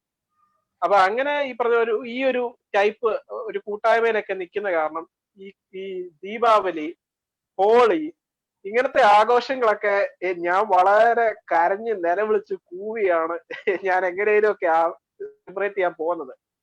അപ്പൊ അതിനൊക്കെ ഭയങ്കര തടസ്സങ്ങളൊക്കെ. അപ്പം മറ്റുള്ള പിള്ളേര് അതൊക്കെ കണ്ട് ആഘോഷിക്കുമ്പോൾ അതൊക്കെ നമ്മുടെ മനസ്സിനകത്തൊരു മുറിവായിട്ട് എവിടെയെങ്കിലുമൊക്കെ കിടക്കും. കാരണം എന്റെ ഒരു നല്ല കാലത്തിൽ എനിക്ക് അതൊന്നും ആഘോഷിക്കാൻ പറ്റിയില്ലല്ലോ എന്നൊക്കെ പറഞ്ഞാൽ അതൊരു മുറിവായിട്ട് കിടക്കും. അപ്പൊ ഇത് ഈ പറഞ്ഞ പോലെ വളർന്നു വരുന്ന തലമുറയിൽ അത് ഭയങ്കര ദോഷമായിട്ട് ഇത് വരുന്നത്. അപ്പൊ നമ്മൾ ഈ തോട്ടയുടെ പവർ എന്ന് പറഞ്ഞാൽ അത് കെട്ടുന്നതനുസരിച്ചാണല്ലോ ഭാഷ. അപ്പൊ തോട്ട എത്ര ടൈറ്റ് ആയിട്ട് കെട്ടുന്നു അത്രയും പെട്ടെന്നാണ് അത് പൊട്ടിത്തെറിക്കുക, അത്രയും പവർഫുൾ ആയിരിക്കും. അപ്പൊ ഈ പെന്റക്കോസുകാരെല്ലാരും ഈ പിള്ളേരുടെ മനസ്സിനെ ഇങ്ങനെ കെട്ടിവെക്കും. ഇവരിങ്ങനെ അലിഞ്ഞു മുറുക്കി കെട്ടിവെച്ച് അവസാനം ഇവര് ഭയങ്കര വലിയ ഡേഞ്ചറുകളിലേക്കാണ് ഇവര് അവസാനം പോയി പെടുന്നത്. അപ്പൊ അത് കാരണമാണ് ഈ ഇടയ്ക്ക് ഒരു പെന്റക്കോസ്റ്റിലെ 2 പേര് അമേരിക്കയിൽ തന്നെ ഒരു കഞ്ചാവ് കേസി അങ്ങോട്ടും ഇങ്ങോട്ടും വെടിവെച്ച് കൊന്നൊരു കേസൊക്കെ ഉണ്ടായിരുന്നു. അപ്പൊ അങ്ങനത്തെ ഇവര് പല ദോഷങ്ങളിലേക്കും പോയി ചാടുന്നു. പെന്റക്കോസ്റ്റുകാർ റൂട്ട് പ്രശ്നങ്ങളുള്ള ആൾക്കാരില്ല. ഇപ്പൊ ഇവര് ഓണത്തിനാണേലും പായസം കൊണ്ട് തന്നാ കുടിക്കരുത്, ഒരു റംസാന് ബിരിയാണി കൊണ്ടുവന്നാ കഴിക്കരുത്, അത് ചെയ്യരുത്, ഇത് ചെയ്യരുതെന്നെല്ലാം ഇവർ പറഞ്ഞ് ഇവർക്ക് ഇതെല്ലാം ഒരു പൈശാചിക കെട്ടാണ്, ഇതെല്ലാം പോരാട്ടമാണ്. അപ്പൊ ഈ പോരാട്ടം പറയുന്ന പെന്റക്കോസുകാർക്കാണ് ഏറ്റവും കൂടുതൽ ഭൂതമുള്ളത്. ഇപ്പൊ യാക്കോബയിലെ ആൾക്കാരുണ്ട്, കത്തോലിക്കയിലെ ആൾക്കാരുണ്ട്, ഓർത്തഡോക്സിലെ ആൾക്കാരുണ്ട്. ഇവർക്കാർക്കും ഭൂതവും ഇല്ല, പ്രേതവും ഇല്ല, പിശാചും ഇല്ല. പക്ഷെ ഇതിൽ നിന്നൊക്കെ ബഹിഷ്കരിച്ച് പേടിച്ച് ഇതിൽ നിന്നൊക്കെ ശ്രദ്ധ കൊടുത്ത് പ്രത്യേകം മാറി നിൽക്കുന്ന വിശുദ്ധിയും വേർപാടും ഉള്ള കൂട്ടത്തിലാണ് ഏറ്റവും കൂടുതൽ ഡെയിലി ഭൂതം ഇറങ്ങുന്നത്. ഒരാഴ്ച ഇറക്കി വിട്ട ഭൂതം അടുത്ത ആഴ്ച അവിടെ തന്നെ കാണും, അതൊന്നുകൂടെ ആട്ടിക്കലക്കി ഇറക്കി വിടും. ഇത് ഇന്ന് കണ്ട മുസ്ലിമിനെ കാണുകയില്ലെന്ന് പാടുപെട്ടു, പിന്നെ അടുത്ത ആഴ്ച ആ പാട്ട് പിന്നെയും പാടും. എല്ലാ ആഴ്ചയും മുസ്ലിമിന് ഇങ്ങനെ വന്നു. ഇതിനകത്ത് ഒരു കാര്യം കൂടെ പറയാനുള്ളത്, ഇവര് മെറി ക്രിസ്മസ് പോലും പറയാൻ ആഗ്രഹിക്കാത്ത വ്യക്തികളുണ്ട്. ഇപ്പൊ നമ്മള് മെറി ക്രിസ്മസിന് merry Christmas and happy new year എന്ന് പറഞ്ഞു കഴിഞ്ഞാൽ ഹാപ്പി ന്യൂ ഇയറെ പറയത്തുള്ളൂ, മെറി ക്രിസ്മസ് പറയത്തില്ല. മെറി ക്രിസ്മസ് പറയുന്ന അവർക്കൊരു പാവം പോലെ.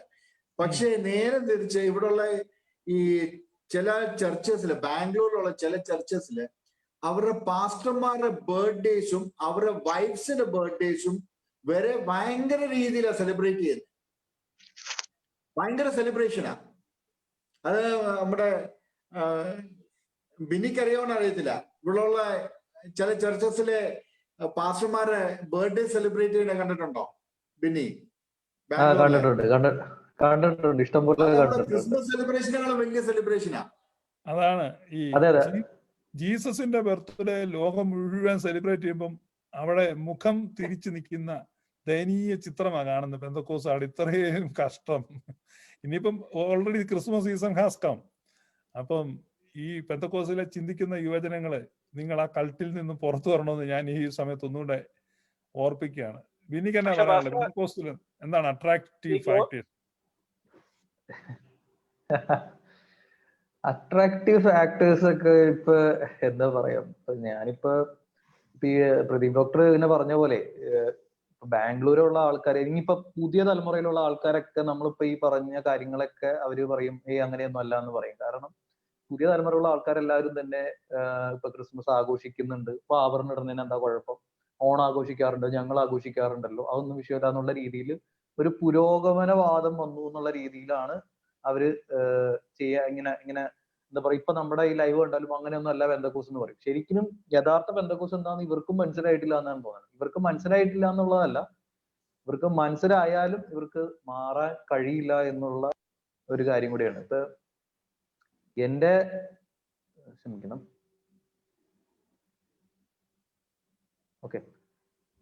ഓക്കെ എന്റെ ഒരു വളരെ എനിക്ക് ഏറ്റവും വിഷമമുള്ളതെന്ന് പറഞ്ഞിട്ടുണ്ടെങ്കിൽ, ഞാൻ പെന്തക്കോസിലായതിന്റെ ഒരു ഏറ്റവും വലിയൊരു വിഷമം എന്ന് പറയുന്നത്, എനിക്ക് ഒരുപാട് ആഘോഷങ്ങൾ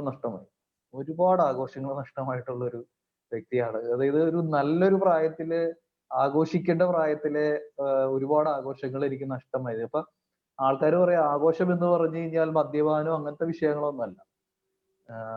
അത്യാവശ്യം ക്രിസ്മസ് ഇപ്പൊ കരോള് പോയിട്ടുണ്ട്, എന്റെ ചെറുപ്പത്തിൽ ഞാൻ കരോള് പോയിട്ടുണ്ട്. എന്നാൽ തന്നെ അതിന് റെസ്ട്രിക്ഷൻ ഉണ്ട്. എന്നാലും നമ്മുടെ വീടിന്റെ പരിസരത്തിന്റെ ഒരു പ്രത്യേകത അനുസരിച്ച് നമുക്ക് പോകുന്നതിന് കുഴപ്പമുണ്ടായില്ലായിരുന്നു. എന്നാൽ തന്നെ ഓണത്തിന് നമുക്ക് ക്യാമ്പുകളുണ്ട്, ക്രിസ്മസിന് ക്യാമ്പുകളുണ്ട്. അപ്പൊ ഈ ക്യാമ്പുകൾ വെക്കുന്നത് കൊണ്ട് പലപ്പോഴും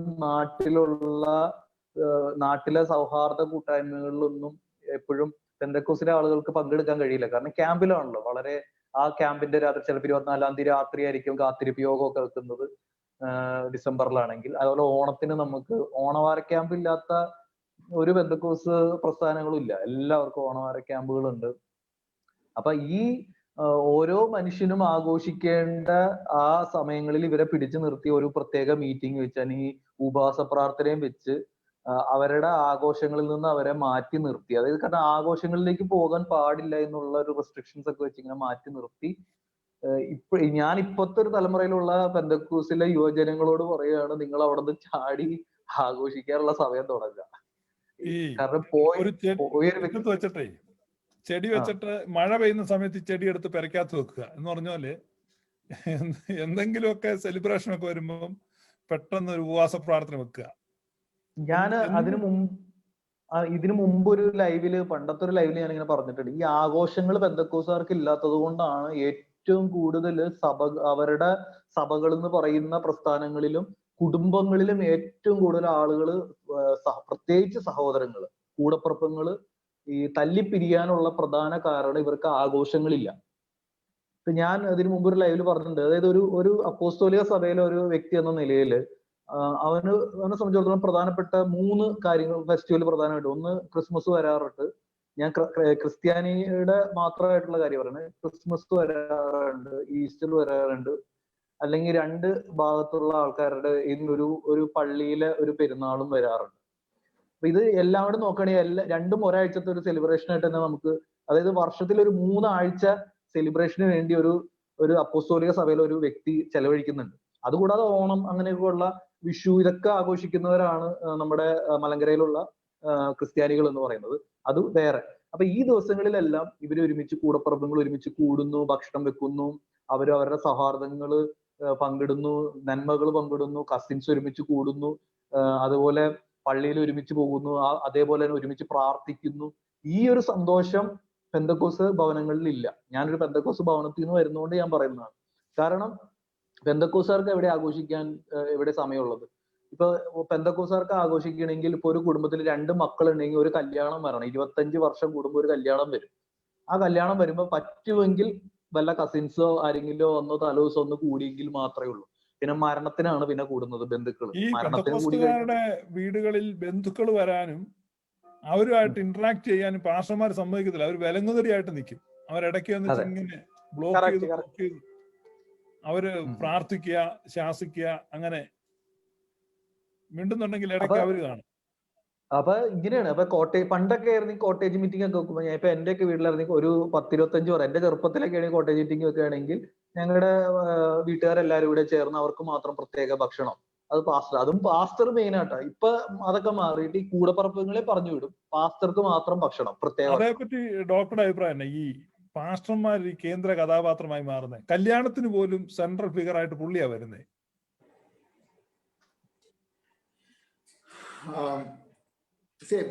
അതിനെ കുറിച്ച് പറയുമ്പോൾ it depends on the charisma of the pastor.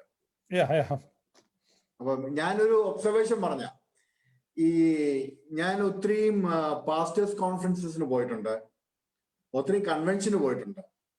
ഇപ്പൊ ഞാൻ ഈ പാസ്റ്ററായിട്ട് ഇരിക്കുമ്പോൾ തന്നെയും പെന്തിക്കോസ് നിൽക്കുമ്പോൾ തന്നെ ഞാൻ ഒരു ഒബ്സർവേഷൻ നോക്കി. എന്റെ എപ്പോഴും ഒരു ക്വസ്റ്റ്യൻ മാർക്കായിരുന്നു. ഈ 80 വയസ്സുള്ള ഒരു 80-year-old പാസ്റ്റർ ഉണ്ടെന്ന് വിചാരിച്ചോ. അങ്ങേർക്ക് ഒരു 30 ആൾക്കാരോ അല്ലെങ്കിൽ 20 പേരോ മാത്രമുള്ള ഒരു സഭയുള്ള ഒരു വ്യക്തിയാണെന്ന് വിചാരിച്ചോ. ഈ വ്യക്തി ഒരു 60 വർഷം ശുശ്രൂഷയിൽ കണ്ട ഒരു വ്യക്തിയായിരിക്കും. പക്ഷെ ഇങ്ങാർക്ക് 20 പേരേ ഉള്ളൂ അല്ലെങ്കിൽ 30 പേരേ ഉള്ളൂ. ഇയാള് ഏറ്റവും പുറയിലായിരിക്കും, ആരും മൈൻഡ് ചെയ്യത്തില്ല. പക്ഷേ ഒരു 23 വയസ്സ് 22 വയസ്സുള്ള ചെറുപ്പക്കാരൻ നല്ല ആൾക്കാരെ അട്രാക്ട് ചെയ്യാനും നല്ല കരിസ്മയുള്ള ഒരു പാസ്റ്റർ ആണെങ്കിൽ അവൻ ഏറ്റവും മുമ്പിലത്തെ സ്റ്റേജിലായിരിക്കും. പാസ്റ്റർ ശ്രദ്ധിച്ചോണ്ട്, I think you might have notice that. ഞാൻ പണ്ട് ഇഷ്ടംപോലെ സ്റ്റേജിൽ കയറി ഇരിക്കുമല്ലോ. ഒറ്റ കാരണം, ഈ സ്റ്റേജിൽ കയറ്റിയിരിക്കുന്നത് ഒരു മിഷണറി ഡോക്ടറാണെന്ന പേരിൽ ഞാൻ കയറി സ്റ്റേജിൽ കയറി ഇരിക്കുമായിരുന്നു. ഞാൻ എപ്പോഴും ക്വസ്റ്റ്യൻ ചോദിച്ചിട്ടുണ്ട്, എന്റെ മനസ്സിൽ തന്നെ ക്വസ്റ്റ്യൻ ചോദിച്ചു, ഞാൻ എന്തിനാ സ്റ്റേജിൽ കയറി ഇരിക്കുന്നത്? പക്ഷെ എന്റെ മുമ്പില് ഈ ആൾക്കാരുടെ ഇടയിൽ ഇഷ്ടംപോലെ പാസ്റ്റേഴ്സ് കാണും, നല്ല പ്രായമുള്ള പാസ്റ്റേഴ്സ്. അവരൊക്കെ സ്റ്റേജിൽ ഇരിക്കുന്നത്. പക്ഷെ കരിസ്മ ഉള്ള ഒരു എന്താ പറഞ്ഞ ആൾക്കാരെ അട്രാക്ട് ചെയ്യാൻ നോക്കുന്ന ഒരു ചെറുപ്പക്കാരനായിരിക്കും എപ്പോഴും സ്റ്റേജും മുൻപന്തിയും കൊടുക്കുന്നത്. It all depends on the charisma of the person. ഇത് ഒരു പേഴ്സണാലിറ്റി ഡ്രിവൻ മൂവ്മെന്റാണ്. As long as the person can attract a crowd, ആ വ്യക്തിക്ക് അവിടെ പ്രസിദ്ധി ഉണ്ട്. അല്ലെങ്കിൽ the moment he is not able to attract a crowd, is nobody in the group. വേറെ നമ്മുടെ ഇടയിലുള്ള ചില തിരുമേനിമാർക്ക് എന്താ പറഞ്ഞ പ്രസംഗിക്കാൻ പോലുമുള്ള ഒരു അതികഴിവില്ലാത്ത ആൾക്കാരുണ്ട്, ഡമ്പാച്ചന്മാരും അച്ഛന്മാരും. പക്ഷെ അവരുടെ ആ സീനിയോറിറ്റി അനുസരിച്ച് അവർ സ്റ്റേജിൽ കാണും. പക്ഷെ പെന്തിക്കോസിലെ ഈ 80 വയസ്സുള്ള അപ്പച്ചൻ പാസ്റ്റർ ഏറ്റവും പുറയിലത്തെ സീറ്റിലായിരിക്കും. 20 വയസ്സുള്ള ചെറുപ്പക്കാരൻ അല്ലെങ്കിൽ 18 വയസ്സുള്ള ചെറുപ്പക്കാരൻ നല്ല പ്രവചനവും കുറച്ച് സ്ലേയിങ് ഒക്കെ ഉള്ളവനാണ് ഈ ഏറ്റവും മുമ്പിൽ നിൽക്കും. Personality driven movement, not a church, also it's a movement. ഇത് ആക്ച്വലി ഇതൊരു സർക്കസിന്റെ കൂടാരമാണ് ഡോക്ടറെ. അപ്പം ഈ സർക്കസ് കൂടാരം എന്ന് പറഞ്ഞാൽ നല്ല മെയ്വഴക്കമുള്ള ആളുകളെ അല്ലേ മുമ്പിൽ നിർത്തേണ്ടത്, അല്ലാതെ പ്രായമുള്ള ആളുകളെ നിർത്തിയിട്ട് കാര്യമുണ്ടോ? ചാടുക, വളയുക, ഊഞ്ഞാലാടുക, തലകുത്തി മറിയുക, അപ്പൊ ഇതെല്ലാം കാണിക്കണ്ടേ? ആരോട് പറയുന്നത് കേട്ടോ, തങ്കുന്റെ അവിടെ ഈ കോട്ടയത്തിലെ അച്ചായന്മാരും കാണാൻ കൊള്ളുന്ന ചെറുപ്പക്കാരും ആയിരിക്കും സ്റ്റേജില്. അതെ അതെ. ആ ഗ്ലാമർ ഇല്ലാത്ത ഒറ്റ മനുഷ്യൻ പോലും സ്റ്റേജിൽ കാണത്തില്ല. ഇല്ലില്ല. തൃശ്ശൂര് ആനയെ നിർത്തുന്ന പോലെ ഈ പൂരത്തിന് പന്നിയെ നിർത്തത്തില്ലല്ലോ. തലയെടുപ്പുള്ള ആളുകൾ എങ്ങനെ നിരത്തി നിർത്തുക? ഇതൊന്നും ആളുകൾക്ക് പിടികിട്ടുന്നില്ലെന്നുള്ളതാണ് സത്യത്തിൽ. ഈ സഭ ഇപ്പൊ യാക്കോബായ സഭയുടെ ഈ പരിപാടികൾക്കൊക്കെ ഈ ശ്രേഷ്ഠ കാതോലിക്ക ബാബായെ കൊണ്ടുവരുന്നുണ്ടോ കഴിഞ്ഞ ദിവസമൊക്കെ? അവരെന്തോ ഒരു ഭക്തിയില് എത്ര ആവേശത്തിലാണ് ആ മനുഷ്യനെ നോക്കിക്കഴിഞ്ഞാൽ എഴുന്നേറ്റ് പോലും നടക്കാൻ മേല, അല്ലെ രണ്ടുപേര് പിടിച്ചോണ്ട് നോക്കി ഇങ്ങനെ കൊണ്ടുവരുന്നതാണ് ഒരു നൂല് പോലെ. ചിന്തിക്കാൻ പറ്റുമോ പെന്തക്കോസിൽ അതുപോലെ വൃദ്ധനായ ഒരാളെ ഹോണർ ചെയ്യുന്നത്? പെന്തക്കോസിൽ ചിന്തിക്കാൻ പറ്റുമോ? അവർ വല്ല എല്ലുപൊടി ഫാക്ടറിയിലോട്ട് ഇട്ടു കൊടുക്കത്തേ ഉള്ളൂ ഈ പെന്തക്കോസുകാർ. യാതൊരു ഗുരുത്വവും ഇല്ലാത്തവരാണ് ഇവർക്ക്. ഗുരുത്വം എന്ന് പറയുന്നില്ല. പിതാക്കന്മാരെ ബഹുമാനിക്കുന്നത് എങ്ങനെ ഗുരുത്വം? അത് പിതാവ് ഉണ്ടാലല്ലേ പിതാക്കന്മാരെ ബഹുമാനിക്കാൻ പറ്റത്തുള്ളൂ. കുറച്ച് കന്നുകാലികൾ പാൻറിട്ട് ഇങ്ങനെ കൂടുന്നു എന്നുള്ള അത്ര ഒരു അതപ്പതിച്ചു പോയി അവര്. അപ്പൊ അവരുടെ പോസിറ്റീവ്സ് പറയാനാണ് ഇന്ന് നമ്മുടെ ഡോക്ടർ പ്രദീപ് നമ്മളോട് കൂടെ ചേർന്നിരിക്കുന്നത്. അതിന് 2 പോസിറ്റീവ് പറഞ്ഞു. എന്നോട് ഈ ഒരു ഡോക്ടറാണ്, ഇദ്ദേഹം ഡോക്ടറാണ്, അമേരിക്കയിലെ ഉള്ള. അപ്പൊ ഇദ്ദേഹം പെന്തക്കോസിലാണ്. അപ്പൊ നമ്മുടെ ലൈവ് ഒക്കെ കേട്ടപ്പോൾ പുള്ളിക്ക് മനസ്സിലായി പെന്തക്കോസ് തെറ്റാന്ന്. എന്നിട്ട് പുള്ളി എന്നെ വിളിച്ചിട്ട് പറഞ്ഞു, എനിക്കിതെല്ലാം മനസ്സിലായി, പക്ഷെ എൻ്റെ ഒരു പ്രധാന തടസ്സം എന്ന് വെച്ച് കഴിഞ്ഞാൽ പുള്ളിയുടെ ഭാര്യയ്ക്ക് ഒരു ഹോസ്പിറ്റൽ വാസമൊക്കെ ഉണ്ടായിരുന്നു. അപ്പൊ ആ സമയത്ത് ഈ പാസ്റ്ററുടെ വീട്ടിൽ നിന്ന് മീൻകറിയൊക്കെ വെച്ചുകൊണ്ട് കൊടുക്കുകയും അവര് ഭയങ്കരമായിട്ട് സെർവ് ചെയ്യുകയെല്ലാം ചെയ്തു. അപ്പൊ ആ ഒരു കടപ്പാടുള്ളതുകൊണ്ട്, അപ്പൊ അങ്ങനെ ഒരു ബന്ധമുള്ളതുകൊണ്ട് എങ്ങനെയാ പോരുന്നത് മനസ്സിലായി? അപ്പൊ അതായത് തിയോളജിക്കലി കൺവിക്ഷൻ കിട്ടി, ഹിസ്റ്റോറിക്കലായിട്ട് കൺവിക്ഷൻ കിട്ടി, ലോജിക്കലായിട്ട് കൺവിക്ഷൻ കിട്ടി, ഇതെല്ലാം കിട്ടിയെങ്കിലും ആ കൊടമ്പുളി ഇട്ട മീൻകറി ഇങ്ങനെ പിടിച്ചു നിർത്തിയിരിക്കുകയാണ്. അപ്പൊ അങ്ങനത്തെ കുറച്ച് ഈ അവിശുദ്ധമായ, അല്ലെ അവിശുദ്ധം എന്ന് പറയാൻ പറ്റത്തില്ല, കുറച്ച് ഈ ഇന്റിമേറ്റ് റിലേഷൻഷിപ്സ് ഇവരുണ്ടാക്കി വെച്ചിട്ടുണ്ട്. ഒരു 8 കാലി വല പോലെ. അപ്പൊ അതിനകത്ത് അതേക്കുറിച്ച് ഡോക്ടർക്ക് എക്സ്പീരിയൻസ് ഉണ്ട് അങ്ങനത്തെ ആ കാര്യങ്ങൾ? അത് ഞാൻ പറയാം. എനിക്ക് ഒരു 2-3 വർഷം മുമ്പ് ഒരു പാസ്റ്റർ ഒരു സഹോദരി മോളെയും ഞങ്ങളുടെ വീട്ടിൽ കൊണ്ടുവന്നു. പുള്ളിക്കാരി ഒരു സെക്കൻഡ് ഒപ്പീനിയന് വേണ്ടിയാണ് കൊണ്ടുവന്നത്. ആക്ച്വലി പുള്ളിക്കാരിക്ക് ബ്രെയിൻ ട്യൂമറാണ്. അപ്പം എന്തോ ചെയ്യേണ്ടത്, സർജറി ചെയ്യണോ, എന്തോ ചെയ്യേണ്ടതെന്ന് ചോദിക്കാൻ വേണ്ടി. അപ്പം ഞാൻ സജസ്റ്റ് ചെയ്തു ഒരു ന്യൂറോ സർജൻ, ഞങ്ങളുടെ ഹോസ്പിറ്റലിലെ ന്യൂറോ സർജൻ ഡോക്ടർ രാജ്കുമാർ. അയാൾ നല്ലൊരു ന്യൂറോ സർജനാണ്, വേൾഡ് റിനൗണ്ട് അയാളെ. അപ്പം is A very good neuro surgeon. അയാളുടെ ആയിട്ട് കൺസൾട്ട് ചെയ്ത് അയാൾ സർജറി ചെയ്താൽ നല്ലതായിരിക്കും എന്നൊക്കെ പറഞ്ഞ് പുള്ളി അവരെ കൗൺസിൽ ചെയ്തു. ചോദിച്ചു വന്നപ്പോ ഈ സ്ത്രീ ഓർത്തഡോക്സ് ചർച്ചിലെ മെമ്പറാ. പക്ഷെ എന്റെ വീട്ടിൽ കൊണ്ടുവന്നത് ഒരു പെന്തിക്കോസ്തല പാസ്റ്ററാ. അവരുടെ സർജറി നടന്ന സമയത്ത് ഓപ്പറേഷൻ തിയേറ്ററിന്റെ വെളിയില് 2 പാസ്റ്റേഴ്സ് ഉണ്ടായിരുന്നു. Gabriel Michael. 2 വ്യത്യസ്തമായ സഭകളിലെ പാസ്റ്റർമാരാ. അവരുടെ ഉദ്ദേശം നല്ലതായിരിക്കുമോ മോശമായിരിക്കുമോ എന്ന് എനിക്കറിയില്ല. പക്ഷേ ദേവത. പക്ഷെ നമ്മുടെ ഇടയിൽ ആരും ഇല്ലായിരുന്നു അവരുടെ ഓപ്പറേഷൻ തിയേറ്ററിന്റെ വെളിയിൽ. അപ്പം ultimate aim is to bring them to the church. അവരുടെ സഭയിലോട്ട് കൂട്ടി കൊണ്ടുപോകാനുള്ള ഇതാ. പക്ഷെ ഈ ആൾക്കാരുടെ ലോ പോയിന്റ്സില് ഇവർക്ക് പോയി എന്താ പറഞ്ഞ ആ ഒരു കൺസേൺ കാണിക്കാനുള്ള ഒരു കൃപ ദൈവം കൊടുക്കുന്നല്ല. ഇവിടെ ഈ അമേരിക്കയിൽ ഒരു ചൊല്ലുണ്ട്. ഇവിടെ ഏതെങ്കിലും സിറ്റി, അമേരിക്കയിലെ യൂറോപ്പിൽ, നമുക്ക് എവിടെയെങ്കിലും ഒരു പുതിയ സിറ്റിയിലോട്ട് നിങ്ങൾ ചെല്ലുകയാണ്, അവിടുത്തെ പെന്തക്കോസ്ത് പാസ്റ്ററെ വിളിച്ച് പുള്ളി എയർപോർട്ടിൽ നിന്ന് വന്ന് എടുത്തോണ്ടൊക്കെ പോയിക്കോളും. പിന്നെ 1-2 ആഴ്ചത്തേക്ക് ഭക്ഷണവും കാര്യവും എല്ലാം ഒന്ന് സെറ്റിലായി കഴിഞ്ഞ് നമ്മൾ പള്ളി തപ്പി പോയാൽ മതി എന്ന് പറയും. കാരണം ഇവരിങ്ങനെ മത്സരമാണ്. മീൻകറി വെച്ച് കൊടുക്കുക, പ്രത്യേകിച്ച് നല്ലൊരു ജോലിയായിട്ടൊക്കെ വരികയാണെങ്കിൽ ഫുഡ് കൊണ്ട് കൊടുക്കുക, ഇങ്ങനത്തെ ഉള്ള കാര്യങ്ങളാണ്. അപ്പൊ ഒരു പരിധി വരെ അതൊരു പോസിറ്റീവ് ആണ് അവരുടെ ആറ്റിറ്റ്യൂഡ്. പക്ഷെ അതിന്റെ ഇന്റൻഷൻ, ഈ പറഞ്ഞ പോലെ എന്താണ് ഇന്റൻഷൻ എന്നുള്ള ഇപ്പൊ എല്ലാവർക്കും അറിയാം. ഇത് പെന്തക്കോസ്തുകാരെ പൊതുവെ ഇപ്പൊ ഈ അമേരിക്കയിൽ തന്നെ വിളിക്കുന്ന മീൻകറി എന്നുള്ളതാണ്. ഒന്നും അത് രണ്ടാമത്തെ മീൻകറി കൊണ്ടുവന്ന് കഴിയും. ഇവിടെ ഒരു വീട്ടിൽ ഒരു ദിവസം 3 പാസ്റ്റർമാർ മീൻകറിയും കൊണ്ടുവന്നു. ഈ ന്യൂയോർക്കിൽ നിന്ന് വിശ്വാസി ഹ്യൂസ്റ്റണിലോട്ട് മൂവ് ചെയ്തതാണ്. അപ്പോൾ അത് ന്യൂസ് അവിടുന്ന് പലരാണ് വരുന്നത്. നമ്മുടെ ബാബു വരുന്നുണ്ട്. അപ്പോൾ ഇവിടുത്തെ 10-15 സഭക്കാർ ഒരുമിച്ച് ഈ ബാബുവിന്റെ ഫാമിലിയെ പെന്തക്കോസ്തുകാരനെ തന്നെ പിടിക്കാനാട്ടോ ഈ മൈഗ്രേഷൻ ഉണ്ടല്ലോ, സ്റ്റേറ്റിൽ നിന്ന് സ്റ്റേറ്റിലോട്ട്. അപ്പൊ അന്ന് ബാബുവിന്റെ വീട്ടിൽ 3 ചട്ടി മീൻകറിയാണ് ചെല്ലുന്നത്. ഈ പറഞ്ഞ പുള്ളിക്ക് എന്നെ പരിചയം ഉണ്ടായിരുന്നു. എന്നെ വിളിച്ചു പറഞ്ഞു, ഒരു ചട്ടി മീൻകറി. ഞാൻ ചോദിച്ചു, നിങ്ങളിപ്പോ ഇങ്ങോട്ട് വന്നു പറഞ്ഞാൽ എങ്ങനെയാ മീൻകറി? അതല്ലേ അത്ഭുതം, 3 പാസ്റ്റർമാർ മീൻകറി ഉണ്ട്, അതെല്ലാം കൂടെ അവരെങ്ങനെ തിന്നുന്നത്? എന്നോട് പറയാൻ വേണേ ഒരു ചട്ടി. ഞാൻ ഞെട്ടി. കാരണം ന്യൂയോർക്കിൽ നിന്ന് ഇങ്ങോട്ട് വന്ന് ഇറങ്ങിയ പുള്ളി 10 മണിക്കൂറിനാണ് എനിക്ക് മീൻകറി തരാന്ന് പറയുന്നത്. ഇതാണ് മീൻകറി സുവിശേഷം. ഇവിടുത്തെ ഒരു പരിപാടി അത്. ഞാൻ ടൊറന്റോയിലുണ്ട് കുറച്ച് നാള്. അപ്പൊ അവിടെ പറയുന്ന ഇത് എയർപോർട്ട് മിനിസ്ട്രിയിലാണ്. പുതിയായിട്ട് ടൊറന്റോയിൽ ആൾക്കാരെ കിട്ടത്തില്ല ഇവർക്ക് കിട്ടുന്നില്ല. മൈഗ്രേഷനാ. ഈ നാട്ടീനോ ഈ ഗൾഫീനോ ഒക്കെ ആൾക്കാർ വരുമ്പോ എയർപോർട്ടിൽ പോയി ഇവരെ സ്വീകരിച്ച് പള്ളിയിലോട്ട് കൊണ്ടുവരിക.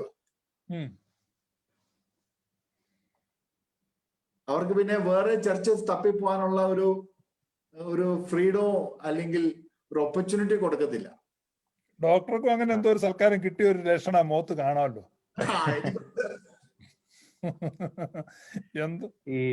ഈ കടപ്പാടിന്റെ കാര്യം നോക്കുകയാണെങ്കിൽ ഇപ്പൊ പല ആൾക്കാരും ഈ ഒരു മീൻകറിയുടെ പേരിലോ അല്ലെങ്കിൽ അവർ ചെയ്തൊരു ഉപകാരത്തിന്റെ പേരിലോ ഒക്കെയാണ് പെന്തക്കോസ്ത് വിടാതിരിക്കുന്നതെങ്കിൽ എന്റെ അനുഭവത്തിൽ നിന്ന് ചില കാര്യം പറയാനുള്ളത് വെച്ചിട്ടുണ്ടെങ്കിൽ എനിക്ക് ഒരുപാട് പാസ്റ്റർമാരോട് കടപ്പാടുണ്ട്. അത് നല്ല ഒരു പോസിറ്റീവായിട്ട് ഞാൻ പറയണേ. എനിക്ക് ഒരുപാട് എന്നെ ഹെൽപ്പ് ചെയ്തിട്ടുള്ള ഒരുപാട് പാസ്റ്റർമാരുണ്ട്. അതേപോലെ ഞാനും ഹെൽപ്പ് ചെയ്തിട്ടുള്ള ഒരുപാട് പാസ്റ്റർമാർ. ഇത് ഗിവ് ആൻഡ് ടേക്ക് ആണ്. അപ്പം 2 രീതിയിലുണ്ട്. അപ്പം എനിക്ക് മറക്കാൻ പറ്റാത്ത ഇപ്പൊ മെഡിക്കൽ കേസസ് ആണെങ്കിൽ ഇപ്പൊ ഒരു ലോക്കൽ ചർച്ചിലെ പാസ്റ്റർ ആണെങ്കിൽ ഇപ്പൊ നമ്മളൊരു ഹോസ്പിറ്റൽ കേസായിട്ട് പോവുകയാണെങ്കിൽ ഇപ്പൊ ഒരു പള്ളിയിൽ അച്ഛൻ വരുന്നതിനേക്കാൾ മുമ്പ് പോലെ ആ പാസ്റ്റർ അവിടെ എത്തിയിരിക്കും. പാസ്റ്റർ അവിടെ വരുന്നത് ഒരുപക്ഷെ ആ ചർച്ചിന്റെ ഒരു ആളായതുകൊണ്ടും മറ്റു വിശ്വാസികൾ എന്ത് പറയൂ എന്നുള്ളതുകൊണ്ടും മറ്റു വിശ്വാസികൾ പാസ്റ്ററെ വിളിച്ച് ചോദിക്കാൻ സാധ്യത ഉള്ളത് കൊണ്ടും പ്രഷർ ഉള്ളതുകൊണ്ട് പുള്ളി അവിടെ വരുന്നതാണ്. അങ്ങനെയുണ്ട്. ആത്മാർത്ഥമായി ചില പ്രത്യേക ആൾക്കാരെ മാത്രം കാണാൻ വേണ്ടി ആദ്യമേ കയറി ചെല്ലുന്ന ആളുകളുണ്ട്. അങ്ങനെയൊക്കെ ഉള്ളത്. അപ്പൊ ഇവര് സേവനമൊക്കെ ചെയ്യും. അതുപോലെ പല പാസ്റ്റർമാരും നല്ല മനസ്സോടെ അവര് വിശ്വസിച്ചിരിക്കുന്ന ഉപദേശം എന്തോ വലിയ സത്യമാണെന്ന് തന്നെ ചിന്തിച്ച് ആത്മാർത്ഥമായി വളരെ നല്ല സന്മാർഗികമായ രീതിയിൽ നടക്കുന്ന പാസ്റ്റർമാരും പെന്തക്കോസിലുണ്ട്. ഇല്ലാന്ന് ഒരിക്കലും പറയുന്നില്ല. ഇപ്പൊ ഞാന് പെന്തക്കോസ് വിടുന്നു എന്ന് പറഞ്ഞപ്പോ ഉപദേശ വിഷയവുമായി ബന്ധപ്പെട്ട് വന്നപ്പോ ആളുകള് എന്നെ അക്യൂസ് ചെയ്തതെല്ലാം വേറെ പല കാര്യങ്ങളും പറഞ്ഞിട്ടാണ്. ഇവൻ കഞ്ചാവ് അടിക്കാൻ വേണ്ടി മാറിയതാണ്, മദ്യപിക്കാൻ വേണ്ടി മാറിയതാണ്. അപ്പൊ ഞാൻ പറയണ്ട, ഇത് രണ്ടും ചെയ്യണമെങ്കിൽ പെന്തക്കോസിൽ തന്നെ നിന്നാൽ എനിക്ക് ആരും അറിയാതെ ചെയ്തുകൂടെ. അതിന് പ്രത്യേകിച്ച് ആൾക്കാരെയും വീട്ടുകാരെയൊക്കെ വെറുപ്പിച്ച് മാറേണ്ട കാര്യമില്ലല്ലോ. അപ്പൊ ഇത് നമ്മള് മാറുമ്പോൾ ഈ കടപ്പാടും കാര്യങ്ങളൊക്കെ ഉണ്ട്. അവരായിട്ട് നമ്മൾ സ്നേഹിക്കാം. ഇപ്പൊ ഞാൻ ഒരുപാട് ഇഷ്ടപ്പെടുന്ന എന്റെ പാസ്റ്റർമാരായിട്ടൊക്കെ ഞാൻ പല ആൾക്കാരായിട്ട് ഞാൻ കോൺടാക്ട് ചെയ്യാറുണ്ട്. അവർ വിളിച്ച് പറയണം, മോനെ നീ ഇങ്ങനെ പറയുന്നതൊക്കെ ചില കാര്യങ്ങളൊക്കെ ഓക്കെയാണ്, ചില കാര്യങ്ങളൊക്കെ ഞങ്ങൾക്ക് പ്രശ്നമുണ്ടെന്നൊക്കെ പറയുന്ന നല്ല സ്നേഹത്തോടെയുള്ള പാസ്റ്റർമാരുണ്ട്. അവർക്ക് ചില ആൾക്കാർക്ക് ചിലപ്പോൾ സത്യം അറിയുന്ന ആൾക്കാരായിരിക്കും, ചില ആൾക്കാർ സത്യം അറിഞ്ഞിട്ടും മാറാൻ പറ്റാത്ത അവസ്ഥയുള്ള ആൾക്കാരൊക്കെ ആയിരിക്കാം. അതുകൊണ്ടൊക്കെ അവരുടെ ഒരു കൂട്ടായ്മയിൽ നിന്ന് ആള് പോകാതിരിക്കാനുള്ള പല പരിപാടികൾ അവർ ചെയ്യും. പക്ഷെ കടപ്പാടിന്റെ പേരിലാണ് നിങ്ങൾ ഈ സത്യവിശ്വാസത്തെ നിങ്ങൾ മുറുകെ പിടിക്കാത്തതെങ്കിൽ ഞാൻ നിങ്ങളോട് റിക്വസ്റ്റ് ചെയ്യാണ്, ഒരു മീൻകറിയുടെ പേരിലോ ഒരു സേവനത്തിന്റെ പേരിലോ അതിന് നിങ്ങൾക്ക് തിരിച്ച് ഏത് സഭയിൽ ചെന്നാലും നിങ്ങൾക്ക് തിരിച്ച് ആ കടപ്പാട് നിങ്ങൾക്ക് ചെയ്യാൻ പറ്റും. അതിന് നിങ്ങൾ അവരുടെ പ്രസ്ഥാനത്തിൽ പോയി ദശാംശവും കൊടുത്ത് ഈ ഒരു പ്രത്യേക ഒരു അടിസ്ഥാന ഉപദേശങ്ങൾ ഒന്നും തന്നെ ഇല്ലാത്ത ഈ കൂട്ടത്തിൽ പോയിരുന്ന് ആരാധിക്കണം എന്ന് അതിന്റെ ആവശ്യമില്ല. നിങ്ങൾക്ക് നിങ്ങളുടെ രീതിയിലുള്ള കടപ്പാടുകളും കാര്യങ്ങളും എല്ലാം നിങ്ങൾക്ക് ചെയ്യാൻ പറ്റും. അത് മാനുഷിക മൂല്യങ്ങളായിട്ട് കാണണം, അതിനെ പരിഗണിക്കണം. നമുക്കിപ്പോ എത്രയോ ഹൈന്ദവരോട് കടപ്പാടുണ്ട്, എത്രയോ ഹിന്ദുക്കൾ നമുക്ക് ഉപകാരങ്ങൾ ചെയ്തിരിക്കുന്നു, ഇല്ലേ? മുസ്ലിം അതിനൊരു ആത്മീയ വശമായിട്ട് കാണുമ്പോഴാണ് ഈ പ്രശ്നം. ഇതൊരു എന്തോ ആത്മീയ ബോണ്ടേജ് ആണെന്നുള്ള രീതിയിൽ ആ ആത്മീയ സ്പിരിച്വൽ ബോണ്ടേജ് എന്നൊക്കെ പറഞ്ഞ ആ സാധനമൊക്കെ മാറണം. അതൊരു മാനുഷിക പരിഗണനയായിട്ട് കണക്കാക്കണം. സ്പിരിച്വൽ അല്ല, പിന്നെ കടപ്പാടിന്റെ കേസ് നോക്കുകയാണെങ്കിൽ എനിക്ക് പെന്തക്കോസ് വിടാൻ പറ്റത്തില്ല. കാരണം എനിക്ക് അത്രത്തോളം കുറെ ആളുടെ അടുത്ത് കടപ്പാടുണ്ട്. കാരണം ഞങ്ങൾക്ക് ഇവിടെ ഒരുപാട് ബുദ്ധിമുട്ടുള്ള സമയത്തും ഞങ്ങളുടെ പാസ്റ്റർ ഫാമിലിയൊക്കെ ഞങ്ങൾക്ക് ഒരുപാട് സപ്പോർട്ട് ചെയ്തിട്ടുണ്ട്. അപ്പൊ ഞാൻ ഇപ്പോഴും ഈ പറഞ്ഞ പോലെ ഇതിലേക്ക് വരുമ്പോ എന്റെ അമ്മ പറയുന്നതാ, നമുക്ക് ഇല്ലാത്ത സമയത്ത് അവിടെ പാസ്റ്ററൊക്കെ ഉള്ളായിരുന്നതാണ്. അതേപോലെ ഞാൻ ഈ പറഞ്ഞ പോലെ ഗൾഫിൽ പോയി കുറെ കഷ്ടപ്പാടിലൊക്കെ ഉണ്ടായിരുന്നു. ആ സമയത്തും എനിക്കൊരു ചർച്ചിലെ കുറച്ച് ഫ്രണ്ട്സ് ആയിരുന്നു, അവര് പെന്തക്കോസുകാരായിരുന്നു. അപ്പൊ അവരാണ് എനിക്ക് അവരോടൊക്കെ മറക്കാൻ പറ്റാത്ത കടപ്പാടാണ്. പക്ഷെ എനിക്ക് ഒരിക്കലും ആ ഒരു ആ ദൈവത്തെ തള്ളിക്കളയാൻ എനിക്ക് പറ്റുന്നില്ല. ദൈവം തരുന്ന ഉപദേശത്തെ കടപ്പാടുണ്ട്, അവരെ ഈ സത്യത്തിലേക്ക് നയിക്കുക. ജസലിന് അങ്ങനെ നോക്ക്, അപ്പൊ അവർക്ക് നല്ല ഞാൻ പറയുന്നുണ്ട്. പക്ഷെ നമ്മളത് അങ്ങനെ ചെന്ന് കഴിയുമ്പോഴത്തേക്ക് ഇത് നാശാവും. നമ്മൾ അവരോടുള്ള സ്നേഹം പല സമയത്ത് പോവും. അത് കാരണം ഞാൻ ഒരുപാട് ആ കേസുകൾ ഞാൻ എന്നോട് ആ ഒരു സ്നേഹബന്ധമുള്ള ആൾക്കാരുടെ അടുത്ത് ഞാൻ അങ്ങനെ തിയോളജിക്കൽ ഡിസ്കഷൻസിന് വേണ്ടി പോകാറില്ല. അവരെയും ദൈവം സ്നേഹിക്കുന്നു, ഓക്കെ. പക്ഷെ ഇത് വലിയൊരു കാര്യമാണ്. ഡോക്ടർ പ്രദീപ് 1 വർഷം കഴിഞ്ഞില്ല ഓർത്തഡോക്സിൽ ജോയിൻ ചെയ്തിട്ട്? 1 വർഷം കഴിഞ്ഞു. യെസ്. അപ്പൊ എങ്ങനെയുണ്ട് ഈ 1 വർഷത്തെ ഒരു experience? The approach is totally different. നമ്മുടെ ഓർത്തഡോക്സിയും പെന്തിക്കോസ്റ്റലിസവും തമ്മിൽ ഒത്തിരി വ്യത്യാസമാണ്. നമ്മുടെ ഫസ്റ്റ് ഓഫ് ഓൾ നമ്മൾ പഠിക്കുന്നത് നമ്മള് we learn to be submissive.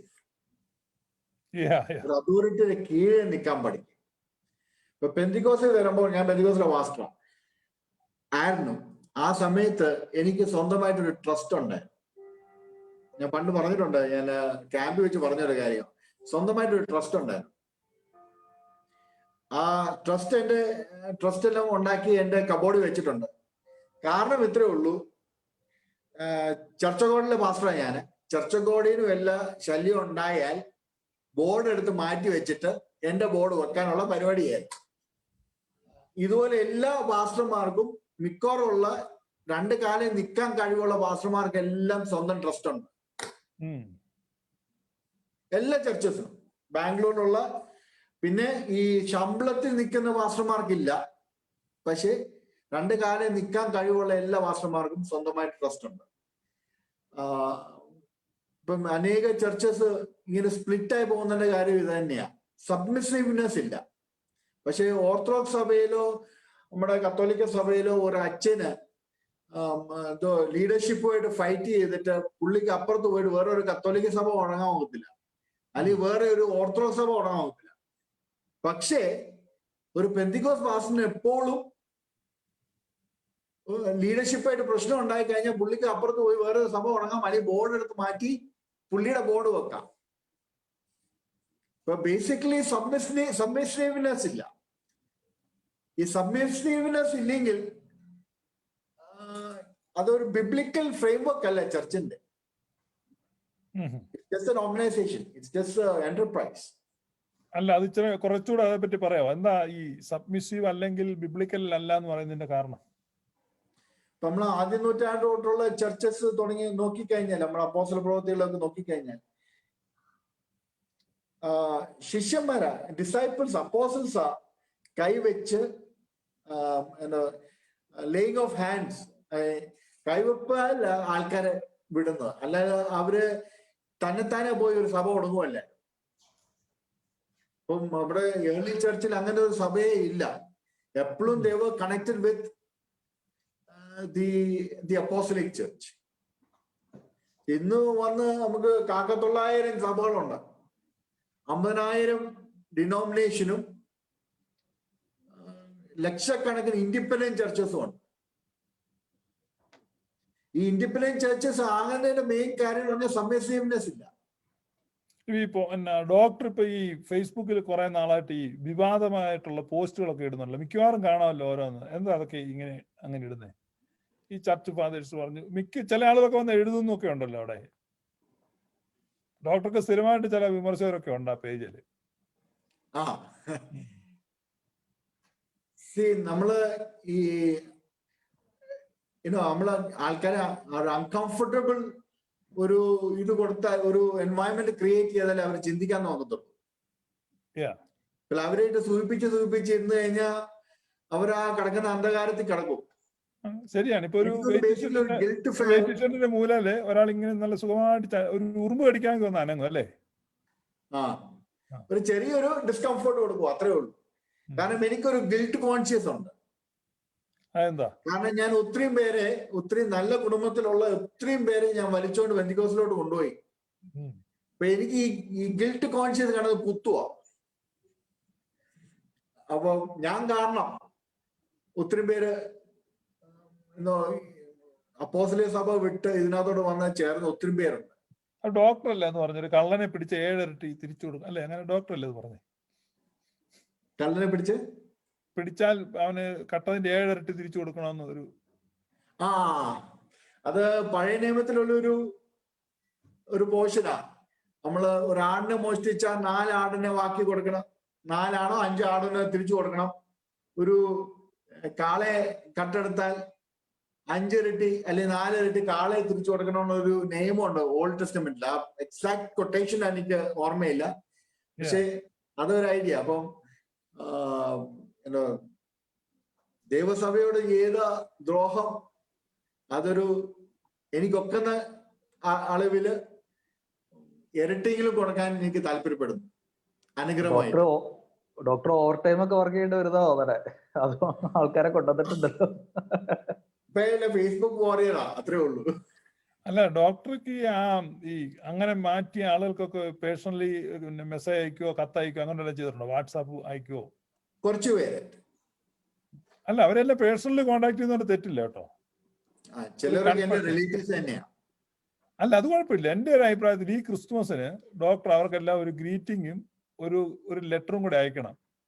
ഡോക്ടറുടെ കൺവിക്ഷൻ, ഇങ്ങനെ ഞാനിത് ഇങ്ങനെ എനിക്കിങ്ങനെ കൺവിക്ഷൻ കിട്ടി, ഞാൻ മാറി, ഞാനാണ് നിങ്ങളെ അങ്ങനെ നയിച്ചു, അത് തെറ്റിപ്പോയി, പിന്നെ ക്രിസ്തുമസിന്റെ ആശംസ എല്ലാം പറഞ്ഞോർന്ന് അയക്കുന്നത് നല്ലതായിരിക്കും ഈ ക്രിസ്തുമസിന്.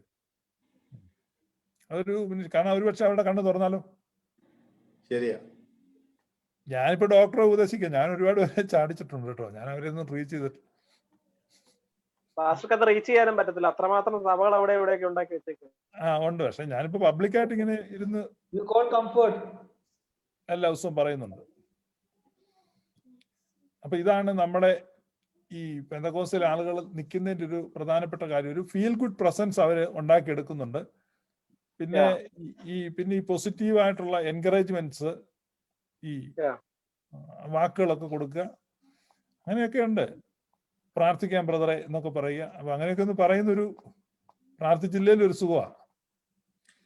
പിന്നെ പാസ്റ്റർ, നമ്മുടെ അപ്പോസ്തലിക എന്തോ ഡോക്ടറെ? വേറൊരു കാര്യം കൂടെ പറയാമല്ലേ, ഈ നമുക്ക് എക്സ്പ്രസ് ചെയ്യാൻ ഒരു സ്ഥലം. ഞാനൊരു ഒരു ആഫ്രിക്കയിൽ ഒരു മുസ്ലിം കമ്മ്യൂണിറ്റിയിലെ ഒരു സ്റ്റോറി ഞാൻ വായിച്ചു. ഒരു റിയൽ ഇൻസിഡൻസ് അവിടെ നടക്കുന്ന കാര്യം. ഈ ചില കുടുംബങ്ങളിൽ 3-4 ഭാര്യമാരായിരിക്കും.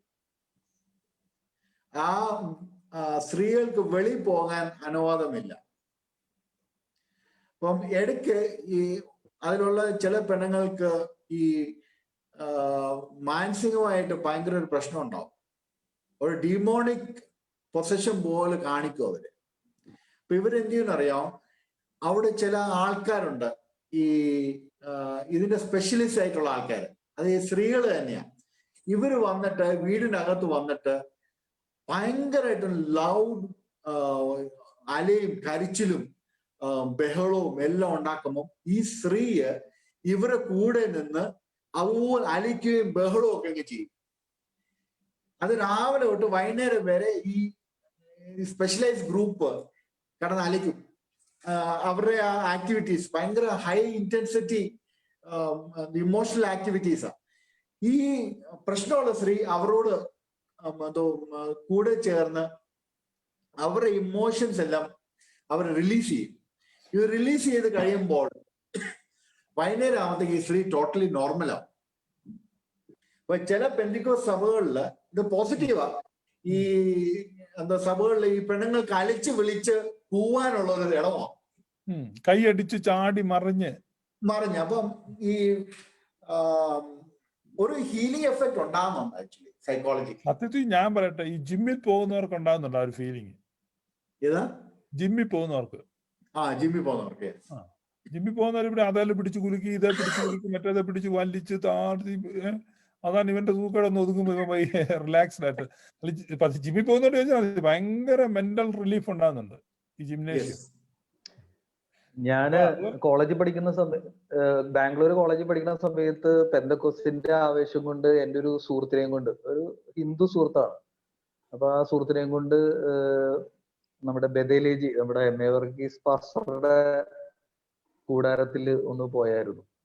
അപ്പൊ ഇദ്ദേഹം ഞാനവിടെ കൊണ്ടുപോയി കഴിഞ്ഞപ്പോ എനിക്ക് മനസ്സിലായി ഇദ്ദേഹം എല്ലാ ആഴ്ചയും വരുന്നതാണ്. എല്ലാ ആഴ്ചയും ഇദ്ദേഹത്തിന്റെ ഗേൾ ഫ്രണ്ട്സ് എല്ലാം പെന്തക്കോസ്താരി പെണ്ണുങ്ങളാണ്.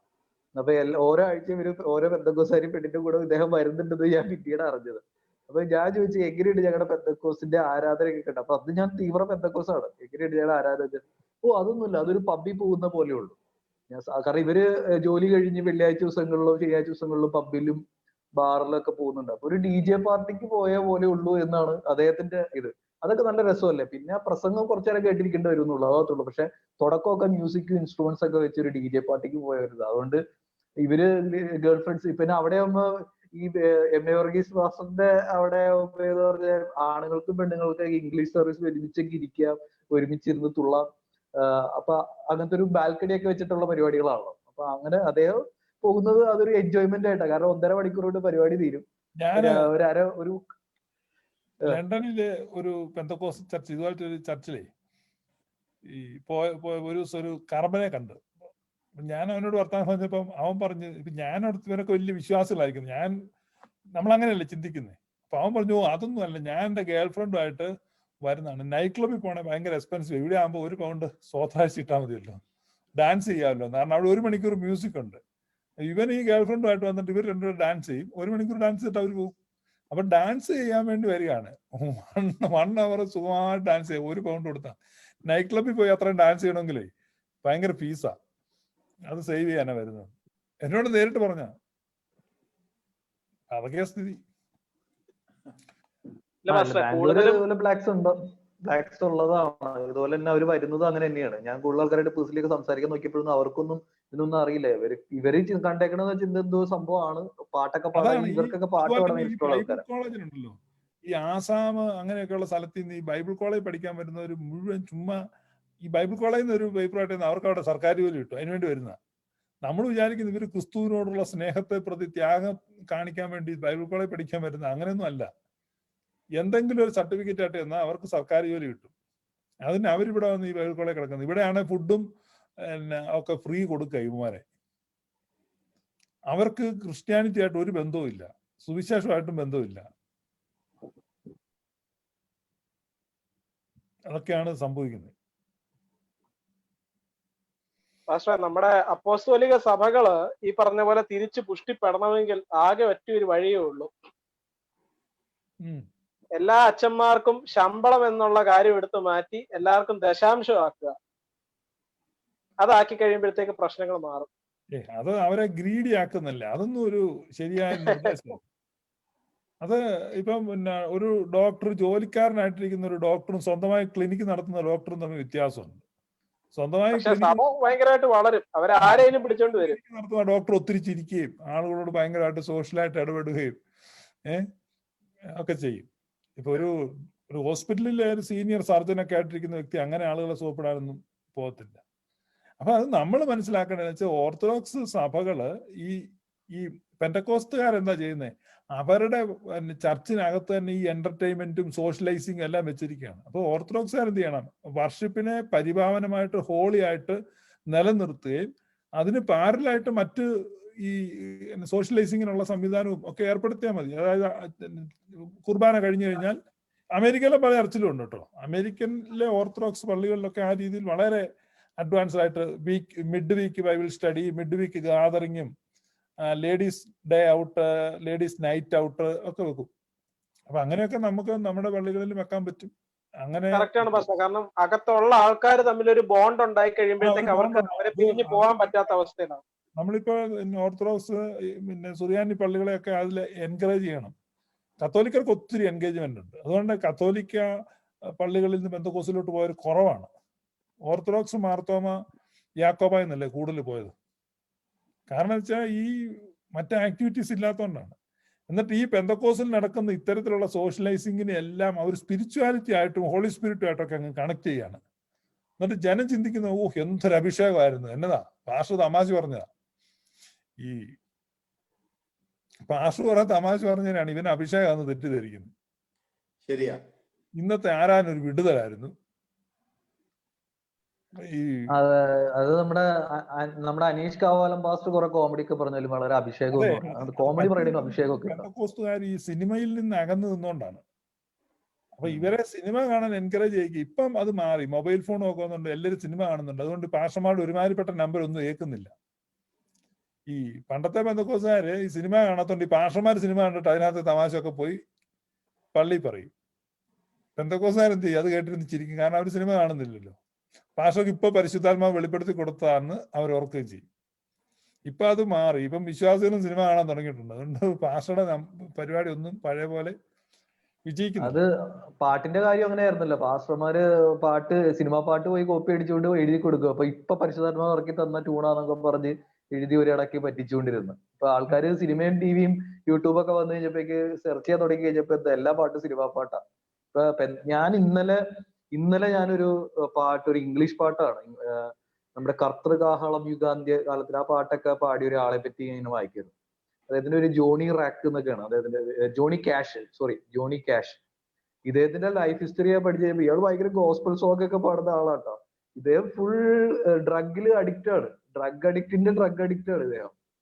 അപ്പൊ ഞാൻ ഇങ്ങനെ പറയും, ഇവർക്ക് സ്വന്തമായിട്ട് തന്നെ ഒരു പാട്ടൊന്നും പ്രത്യേകിച്ച് പറയാനില്ല. ഇപ്പൊ മലയാളി പെന്തക്കോസുകാരുടെ ഒരു പ്രശ്നം എന്ന് പറഞ്ഞാൽ അവര് കൂടുതൽ പാടുന്നത് മർത്തോമക്കാരുടെ പാട്ടുകളാണ്, പിന്നെ കത്തോലിക്കരുടെ പാട്ടാണ്, പിന്നെ ഇംഗ്ലീഷുകാരുടെ കോപ്പി അടിച്ചിട്ടുള്ള പാട്ടുകളാണ്, പിന്നെ കുറെ സിനിമാ പാട്ടുകളാണ്. ഇവർക്ക് സ്വന്തമായിട്ട് എത്ര പാട്ടുണ്ടെന്ന് വെച്ചാൽ വളരെ സിയോങ്കിതാവലി എന്ന് പറഞ്ഞൊരു പുസ്തകമുണ്ട്, 10,000-ൽ കൂടുതൽ പാട്ടുകളുണ്ട്. പക്ഷെ ഇവർക്ക് സ്വന്തം എന്ന് പറയുന്ന പാട്ടുകൾ ഒന്നും തന്നെ ഇവിടെ പാടുന്നതല്ല. ഇവര് ചിന്തിക്കുന്നത്, ഈ പെന്തക്കോസിലെ പല ആൾക്കാരും ചിന്തിക്കുന്നത് ഇവര് പാടുന്ന പാട്ടല്ല ഇവരുടെ പാട്ടാണ്. ഇവര് കൂടുതൽ പാടുന്നത് കൊണ്ട് അത് ഇവരുടെ പാട്ടാകുന്നില്ല, കുറെയൊക്കെ മർത്തോമക്കാരുടെ പാട്ടുകളാണ്. അപ്പൊ ഇവര് മർത്തോമക്കാരുടെ പാട്ടുകൾ ഇതൊക്കെ പഠിച്ച് അവരുടെ അല്ലല്ലോ അല്ല, എന്നോടുള്ള നീ സർവ്വ നന്മകൾക്കായി, അത് എപ്പോഴും പാടുന്ന പാട്ടാണ്, അതൊന്നും വെറുതെ അല്ല. അപ്പം ശരി ഡോക്ടറെ, ഞങ്ങളുടെ കൂടെ ഇങ്ങനെ ഇത്രയും സമയം സ്പെൻഡ് ചെയ്തതില്. ഡോക്ടർ ഇപ്പൊ ഫോർട്ടിസ് ഹോസ്പിറ്റലാണോ ബാംഗ്ലൂര്? ഫോർട്ടിസ് ഹോസ്പിറ്റലാണ്. നല്ല ഹോസ്പിറ്റലാ അല്ലേ? അതെ, ബാംഗ്ലൂരിലെ നല്ലൊരു ഹോസ്പിറ്റലാണ്. അപ്പൊ ശരി, ഞങ്ങൾ ഈ ഡോക്ടർ പ്രദീപ് എന്ന് പറഞ്ഞാൽ ഇദ്ദേഹം ഒരു മെഡിക്കൽ ഡോക്ടറാണ്, അല്ലാതെ ഈ പെന്തക്കോസിൽ ചുമ്മാ ഡോ എന്ന് വെച്ചിരിക്കുന്ന പോലത്തെ അത്രയും ഡോക്ടറല്ല. അദ്ദേഹം മെഡിക്കൽ ഡോക്ടറാണ്. ഇദ്ദേഹം 28 വർഷം പെന്തക്കോസിലായിരുന്നു. 10 വർഷം ഒരു പാസ്റ്ററായിട്ട് ബാംഗ്ലൂരിൽ സേവനം അനുഷ്ഠിച്ചിരുന്നു. അദ്ദേഹം സത്യം തിരിച്ചറിഞ്ഞ് അദ്ദേഹം ബാംഗ്ലൂർ ഓർത്തഡോക്സ് ചർച്ചിൽ, മലങ്കര ഓർത്തഡോക്സ് ചർച്ചിൽ തിരിച്ച് ജോയിൻ ചെയ്തിട്ടുണ്ട്. അപ്പം ഇത് ഈ പുതുതായിട്ട് കാണുന്നവരുടെ ശ്രദ്ധയ്ക്ക് വേണ്ടി അറിയിക്കുകയാണ്. ഈ ഗ്ലോറിയസ് ഗോസ്പലിന്റെ ഈ സെഷനിൽ ജോയിൻ ചെയ്തതിൽ ഡോക്ടർ പ്രദീപിന് നന്ദി. നിങ്ങളെല്ലാവരും ദൈവം അനുഗ്രഹിക്കട്ടെ. May God bless you. Thank you. Thank you.